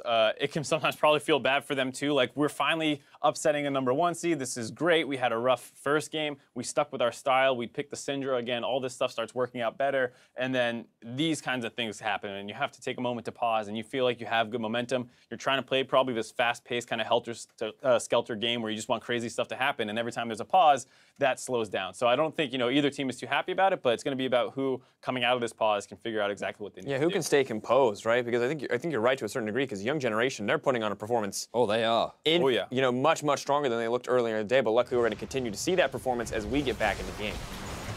And immediately, Chain of Corruption's going to come out onto Pallet. There's the Glacial Prism as well. The fight is started, but a great stun with the Scout of the Week. The knockback as well. Unleash power onto Reckless, Soas, and Brox in the midst of the fray. Jess is there as well. Young Generation on the front foot, trying to catch onto Caps, who has got the chains down. The hook lands as well. Now Young Generation realize they cannot take any more of this action. And back away from Fnatic. Caps not done. Says hello to Big Koro. Welcome back, everyone. So, the game's still as intense as ever, and you can see Fnatic has so much time to be like, all right, this is how we're engaging, and Young Generation being like, all right, how are we disengaging this? And it pans out for both teams. Right now, 50 seconds on that Baron. Priority to Young Generation because the mid lane has been pushed up by super minions, and they've been able to establish vision on that top side jungle, and now they get to reset their wards. Do you like camping, Zyrene? I actually hate camping. My dad took me camping a whole bunch. It's mosquitoes, there's like bugs everywhere. I hate it. It's a shame because this game is intense as Young Generation will be looking up towards that Baron. 30 seconds on it. They want to get vision control. They've got a couple of deep wards from that push that they just had in the top lane. Mid inhib is still down for Fnatic as well, so they're going to have to deal with those supers alongside Young Generation looking for this Baron. Yeah, it makes it so it's much harder to push up, much slower to push up, as you can see, and that gives Young Generation inside track. They can put down control wards, get to look for picks with the Syndra. Reckless now gone Ginsu's and the Wit's End as well. Yep, full build. Something that we see very commonly on the Varus and on Kog'Maw. It works incredibly well as a combination, but Big Koro has 4 items as well. Fnatic now stepping into the unknown, unaware that Null was around the corner, and some good damage onto Soaz and onto Jezis, who is one of the primary engage tools, of course, for this Fnatic lineup. The pause hasn't seemed to affect either of these two teams as they are both Ren TP behind. He was looking for it. It's going to come down. Here we go. The TP Here's behind. The fight. No vision. Here comes Ren. The chain's going to land, but Ren jumps straight in, knocks Reckless in the wrong way, and now Ren is actually caught off at the back. Young Generation trying to get to their top laner, but he is left out to dry. Reckless gets the kill. Caps jumps onto Big Koro, double chains, but Big Koro turns it right back around in his face, and Caps has to jump away. The fact that Ren went in, and then he messed up the combo. Reckless didn't have flash. Reckless only had QSS to try and get out of a knock-up / stun, and he was able to get out just just barely off of a misplay. But this game is still on a knife edge as Norl looking for Caps. He knows Caps has gone for those flanks. Norl just needs an unleashed power. Caps would not survive. Only the Mercury treads, only that meager amount of magic resist. Fnatic still with the man advantage. I understand United can now set up around the Baron. They clear out the vision and they start it up. Caps off towards the side, looking for the flank. Onto Norl jumps in with the Banshees, but here comes the unleashed power. My God! Caps, Stand United just saves him though, and still Fnatic on the Baron. Are they going to do this? Because Caps has TP. Caps come back. Here comes Soaz. He's teleported in. 2,000 HP. Venus jumps in, but they target him down. He doesn't quite get it as Boxer secures it. Now Fnatic still looking for the fight as Pallet perhaps is caught out here. Caps coming in with the teleport and Pallet knocked up. He's going to get taken down as well. The stun into the damage from Reckless. A kill for Fnatic, a Baron as well. And perhaps that is the game for the European representatives. It might be in the future, but right now they've had super minions just stop spawning in mid for Young Generation. Their inhibitors back up. They got the Baron off that play. I don't think this is over just yet. I feel like we got a lot of time. I'm getting too eager. I'm getting too eager. We've been sitting here for like almost an hour, and there's been 40 minutes of gameplay. The game feels like it's much further along than it is, so I don't blame you. The death timers are lower than you would think because it's been so much real life time. And you have to think for the players as well how much that must weigh on their minds, because they've been in this state of mental jousting for an hour now, and the long pauses where you're not able to talk to your team as much, you're not able to discuss tactics. You have to just try and keep your mind in the right spot. Yeah, and I love what you did before where we take kind of stock of flashes. Jez's has his, Reckless about to have his, Caps, Broxa, all with them, and same with Soaz about to have his as well. And this Elder Dragon is in 20 seconds. Fnatic upper hand right now in this fight. Caps also just got a Zhonya's as well. Works into the unleashed power. You Zhonya's it, you don't take the damage, and then you can look for some more of your own. Could have been a Banshees, but instead goes for the Zhonya's. All the range! The engage all the way onto Norl, but he cleanses and flashes away. 2 summoners down on that mid laner now, and Fnatic still have time to set up for the Elder. An Infernal and a Mountain in their back pocket. So what they got there is they got the flash out of Jez's, but Null had to use both of his summoner spells. So they don't have that same long-range engage, but remember, this quickness is now down to about a 60-second cooldown. This thing is fast in terms of how quickly it comes back. It's 48-second cooldown. Ridiculous that he can keep doing these engages every 3/4 of a minute. Fnatic will start up the Elder Dragon Ren there. We've seen steals of Dragons and Barons alike. Soaz standing in the bush, gets warded up. The hook lands as well. Soaz did use the taunt as well as he jumps through Ren. There's the Chain of Corruption. Jez is going to jump in. Boxer with the Glacial Prism does hit onto Pallet, but he's pretty darn tanky on that Thresh. And now Fnatic, having burnt a lot of their ultimates, need to be cautious about staying around. Reckless is all by himself here. Caps has a flank. Yeah, Caps went over to try and flank. They're pushing Soaz up to the top side. Caps now on the left side of this fight. That's a low Elder Dragon. It's below half. There could be bursts coming through and it resets. It resets, you can hear the audience. But not completely, not completely. They're walking away. Venus is now, they're gonna try to burst it. Venus can't quite get there. Boxer does secure it, and now Soaz is looking for the flank. Has the flash, has the taunt. 3 members of Young Generation lining up for him. Caps lands the chains onto Norl, and there's the taunt. That is a shot down on to the Syndra, and Young Generation just able to escape from Jez's. Caps still has that flank position. Koro, Zhonya's keeps him alive, but Koro will escape to the top side, and Fnatic need to just accept that they got the Elder Drake and look for a push. Yeah, Caps there with the Zhonya's because that could have been a crit coming through. We think back to when he actually flashed away from the previous ultimate from the Draven. Didn't work there. Just learning from that. That's that first death for Null because they went all in on him without those summoner spells that Jez has gotten. Oh my god, Soaz got so much HP from that with the Spirit Visage. And Fnatic from nowhere have now got a 7,000 gold lead. They're going to break 2 inhibitors here. Young Generation haven't collapsed, but Fnatic have been able to take advantages, being able to pick off 1 member and snowball that away from the Young Generation squad. Now look at this second inhibitor here. That opens up so much for them. Like you said, the game was close, but then that Baron went over to Fnatic after the skirmish, and then they had that team fight just now at the Baron with the flank. They're setting them up better, and they're executing better with their engage. Young Generation will take a lot of hope from this game, though. Although it's currently looking like they'll go 0-2 on day 1. Could still, of course, beat Fnatic in this game. Don't want to totally count them out of it. But challenging Fnatic like this is a breath of fresh air for them, and they'll look at tomorrow and say, we can take out Chaos Latin gamers, we can at least get that tiebreaker for ourselves. And it may just be a little bit of that wake-up call for Fnatic early. If Fnatic end up going down in a game like this and not losing it, they'll have that sigh of relief, but be like, hold on, we still have to keep true to their promise of taking it one game at a time, one match at a time.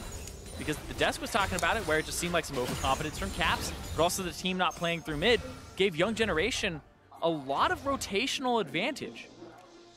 And Young Generation just seemed to be that step ahead throughout the entire game. We saw base trades where Young Generation were taking an inhibitor, and Fnatic weren't even getting an inhibitor tower, or even just only getting the inhibitor tower in the bottom lane. And now with the 1-3-1 that Fnatic have, they have the double TP, much easier to exploit.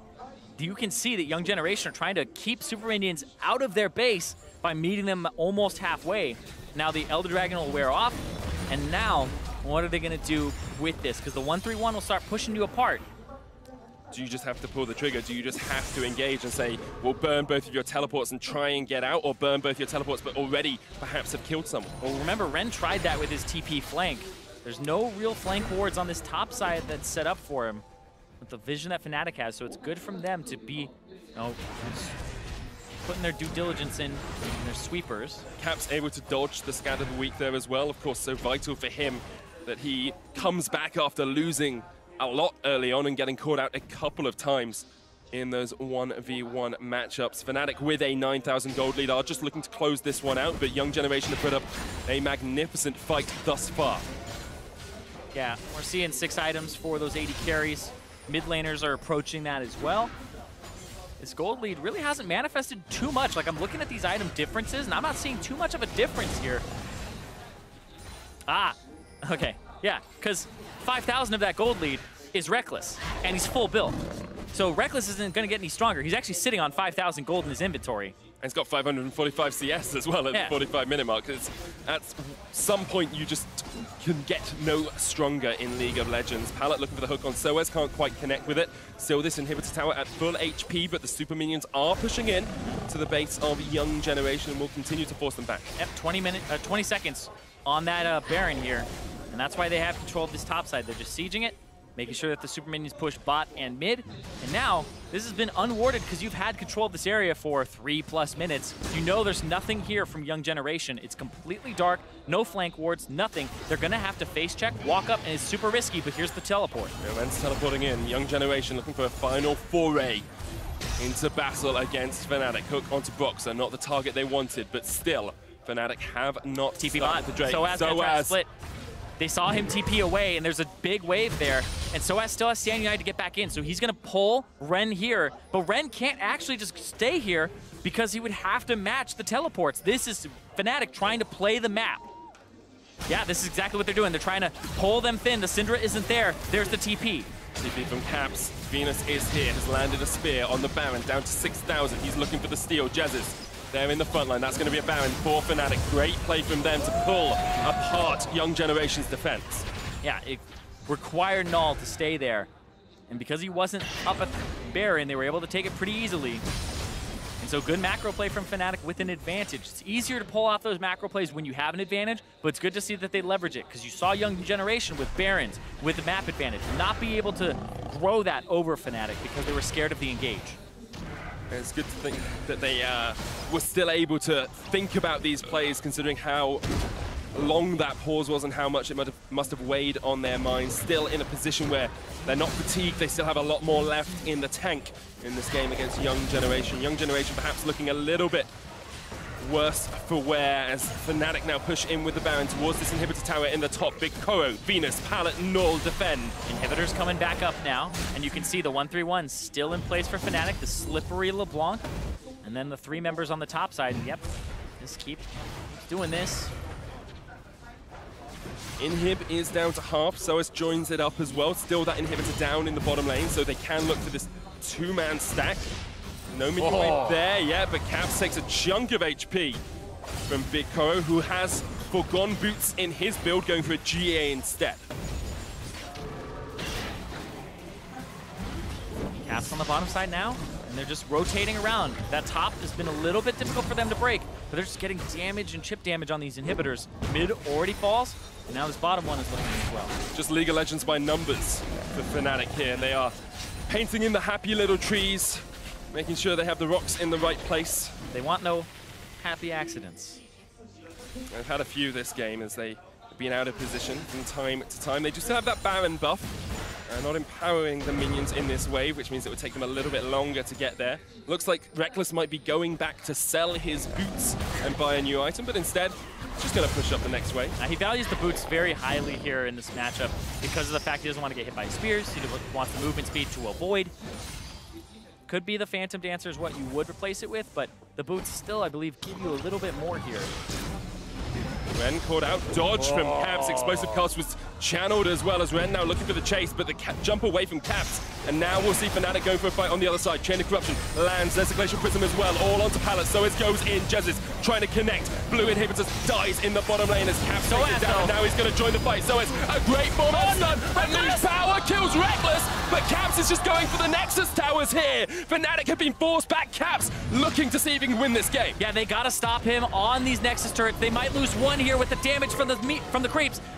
Venus getting pulled in from Pallet, and he snaps back. He's trying to finish it, and Null! He gets it, can't quite take down Null though, and Ren doesn't land the body slam, but the stun does connect. Caps jumps in with the Zhonya's, but Fnatic have lost their 2 carries now, and Young Generation have held onto this game. They lost their carries, but there are super minions pouring into the base. They have to kind of do their due diligence here, take these down, push the waves. They might be able to get that middle inhibitor, but there's 30 seconds on Rekkles. They will be able to reach it just barely, and that might actually be the difference. Fnatic just not quite able to break that base. 10 turrets down in favor of them, and Young Generation still holding on. I thought perhaps they had run their tank dry. I thought they were running on fumes. Young Generation proved me wrong once again. Yeah, Null. He ended up getting a fantastic 4-man scatter of the week. It stunned Rekkles. Rekkles had to go for a cleanse to get out of it, and then he flashed forward and burst No it. way. They're going to try to end. They are done with this game. No way, Zyrene, do they close this out? Chain of Corruption comes in, Fnatic trying to fight it back. Young Generation still alive. Big Koro is down into the GA. Ren's there. They don't have any more damage. Null trying to do what he can. Big Koro survives the McHugh. Scimitar, the knockback onto Proxer. A great locket, though, and Pallet lands the hook. Young Generation realize they can't do it because Caps is respawning. Fnatic aren't going to let them go without a fight, but Null blocks them off once again. Proxer has flash here. He will look for the engage from the side. Minions in the bottom lane pushing in. There's a huge wave down there. Get back. One Nexus tower. Can they get back? Can they get to the Nexus? As soon as they get back, though, they don't have the firepower to kill this off and heal simultaneously. They have to do it fast, and there's 30 seconds on the Elder Dragon. They will escape. It's up to Ren as well to get away here because Caps is trying to chase him down. He realizes he's spotted. He's dead. He's on a ward. Is he dead, though? We've seen Caps misplay today. It's up to Ren to try and dodge around. The chains connect, and Caps jumps in. Goodbye, Ren, says Caps, as eventually he will get the kill on towards this Gragas. Keeping him alive for as long as possible to delay his death timer. This means that he's stuck, and now it's not already ticking. He wanted to die a little earlier than this.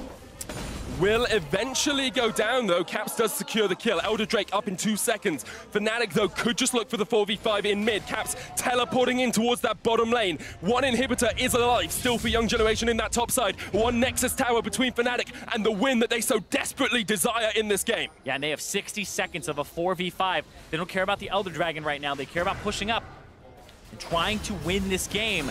We're seeing more item swaps. GA swapped out for Death's Dance for Big Koro. It's up to him, it's up to Null, it's up to Venus, who has a death cap of his own. The knockback minion's not quite there. The stun, though, is going to land onto Venus. Big Koro chased off towards the side. There's the charm. The Cure Scimitar a little bit too early, but it's still Big Koro surviving. So as Rekkles ending the game. Unleashed Tower. Rekkles says, I don't care about your kills. I want a Nexus. The best 50 gold he secured this game. Rekkles ends the game with the team pushing forward, and really the team play there from Fnatic to understand what to do once their enemy had misplayed. The fact that they tried to end the game, Young Generation got too greedy. They pushed up with an Elder Dragon spawning. They could have reset, and Fnatic said, we're gonna run you down mid. We're gonna set up, and they caught Ren. It may not be the victory screen for Young Generation, but they can take a huge amount of hope from that game as well, pushing Fnatic to 52 minutes in a game where they had a composition that seemed to fall off after the early game. They really did a number on Fnatic, forcing them all around the map, and it's a wake-up call for those EU LCS favorites in this game. And it makes this group incredibly interesting. It could have been all of them ending the day tied 1-1, but it leaves Young Generation at 0-2, Chaos Latin Gamers with the 1-1, and Fnatic at the top with the 2-0.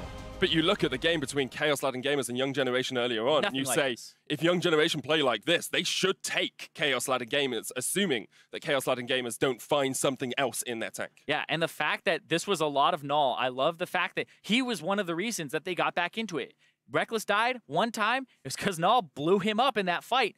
And really, I feel as though this mid laner, he had the CS 70 up at the end of the game against Chaos Latin Gamers. In this game, he was how they were in the game, and we can see a little bit of how that mid priority is working out for them with the aggressiveness of Venus in the jungle. It just didn't translate, because the comp did fall off. Like, we're looking at, like, I just want to take a little moment for this, because they had the Draven, they had the Thresh, they had the Nidalee. They had a lot of aggressive picks in lane, but those weren't what won them the early parts of the game. It was the Syndra in mid, a very standard pick. If they had picked standard around it, it may look a little bit different when you hit those mid-game, late-game points. Definitely. 100%. I totally agree with you. I think a lot of people will be surprised by how well Young Generation did in that game. We're going to get the thoughts on that win from Fnatic from the analyst desk. Let's send it over to you guys.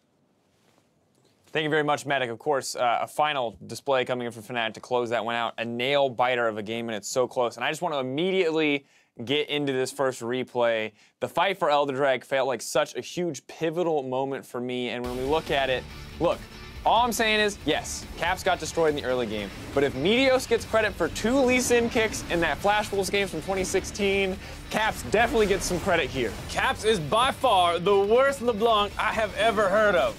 But at least you've heard of it. So, we want to keep track of what he does in this fight specifically. And the first thing you'll notice is that he helps his team secure the Elder Drake, and then he's going to get this beautiful flank down onto Null. And to Null's credit, he has been playing exceptionally well, but when your flash is down, when your cleanse is down, there is very little that you can do against the LeBlanc that you just don't have vision of. And I say that he was able to get the ulti down onto Caps at the very end there, but a clutch Sonya's prevented him from losing his. And I think the big thing to look at is Young Generation backed kind of unnecessarily far off that Elder Dragon, and once Fnatic realized how far away they were, it was a very easy call to burn the Elder Dragon and then take the fight, whereas before it was all about positioning, and if you get the dragon down low, you might lose the smite, but Venus ended up so far away that wasn't a threat. And well, ultimately, I feel like Fnatic does deserve a little bit of praise for staying focused. We said, hey, Caps may be frustrated. He did kind of come back and show up when it mattered most. We also have to be a little critical for Young Generation, because ultimately, this felt like this game was in their hands.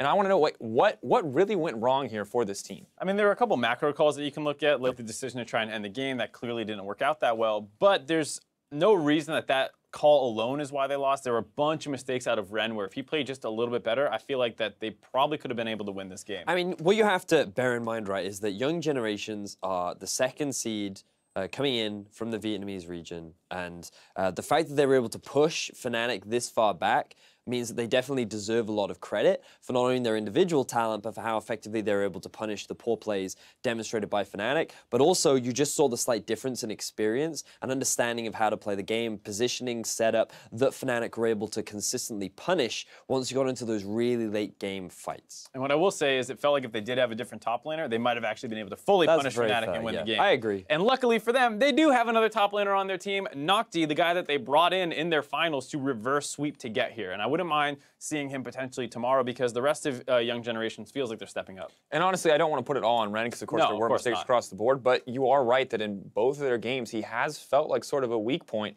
And in the same way, once again, when we look at their final series that they had to play to get here, they lost 2 games with him, and then they brought in Nocti and everything turned around. And at this point, that is exactly the kind of turnaround they need if they want to lock in a first or second seed. Yeah, especially given the fact that they're playing Gragas, which is something that's more in the wheelhouse of Nocti, someone who wants to play the Galio, these tankier things, and Ren was the more aggressive one, picking Gnar, J4, Renekton, these kinds of things. So it is a little surprising. I know you can't, put Nocti in once you realize you're taking the Gragas and putting it top, but it is something where it feels like this playstyle looked pretty good, and I wouldn't mind seeing it with a more tank-focused top laner. But now we get to be even more excited for the matchup between Young Generations and Chaos Latin Gamers tomorrow for that fateful potential rematch of that second seed, because Young Generation's already stepping up in their second game of the day. You can only imagine that they're going to continue to get better, while Chaos Land Gamers are going to review and evaluate to see how they can make sure that they stay on top. And on the same side, Fnatic, of course, starting off with the 2-0 does look good, but when we look at that final game, it doesn't feel quite as powerful as we look at the Cloud9, for example. And we have to wonder,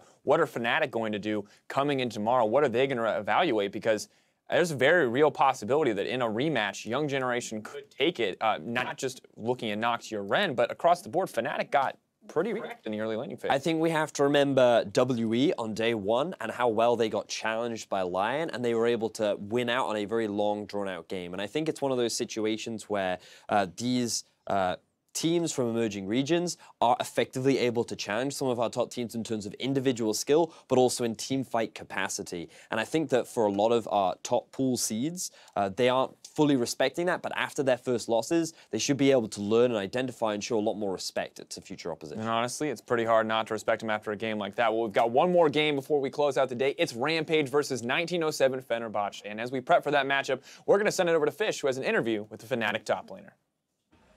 Thanks, guys. I'm here with Soaz, top laner for Fnatic, after their victory there over Young Generation. That was such a back-and-forth match. Did you expect going into it that it'd be such a tough battle?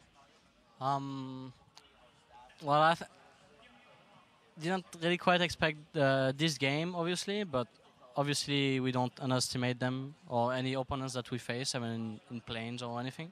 So, yeah, it was a pretty close game. Well, you guys definitely didn't underestimate them because you were able to pull it back from the deficit and eventually pick up the win. And I kind of want to talk about you coming back to Worlds. It's your 5th World Championship, and it must be good to be back here, especially after missing out last year on coming to Worlds.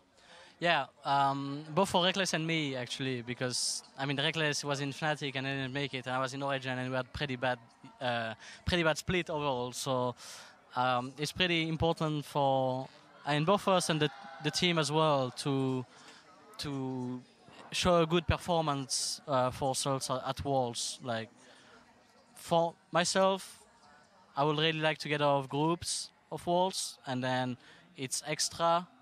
We're also like, we're sort of a new team because we have like 2 rookies, and it's like the first year of, like, you know, Jesse's playing support and everything. So it's pretty new team. So I would be happy if we get out of groups, but obviously not trying to think too much about it and just going games by games. Well, you have a slightly longer journey than usual thanks to being seeded into the plains, but so far so good. You're 2-0 on the day. Is the team confident going into day 2 after the 2-0 victories here? I think yes, but this game like showed that. I mean, I don't know if there's like, you know, like issues. If it was like the poses issues or this kind of stuff that like set us back, and I felt like we didn't play our game. We are not talking quite as much, and since we are not talking quite as much, they got so much on mid lane.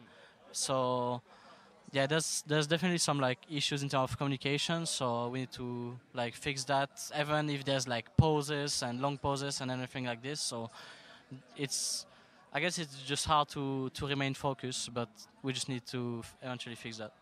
Well, it's good to see that you guys were still able to push through despite the unfortunate circumstances. Congratulations on your 2-0 today. Best of luck going into tomorrow's matches. We're going to go into a very quick break. We'll be back with the last match today shortly. So as respecting the fact that Nidalee could burst him down, here's the Unleashed Power onto Caps. Jumps away to flash it by Null. Caps is clapped in the mid lane by Null. Well, they've still killed Brox, and perhaps they've killed the hopes of EU. Caps jumping in. Here goes Jezus as well. Baron down to 2,000. Ren gets jumped out of the pit. The Baron falls. It's gone to Young Generation, and they've still got members alive. Jezus is so low, but 3 members have died, and it's only Null and Ren who will escape to the backside. But here is the damage from the Unleashed Power. So as flashes the wall, but you cannot flash away from the biggest Koro on Young Generation. Now, the only big Koro as well. You didn't have to do that. You just could have just left it. Young Generation perhaps want the re-engage now as Ren goes to the front line. A charm from Jezus, a 5-man charm, the knockup. Big Koro's still alive, and he's going to pound away on Caps. Ren dead, 2 dead, so as Reckless ending the game. Unleashed Tower. Reckless says, I don't care about your kills, I want a Nexus. The best 50 gold he secured this game.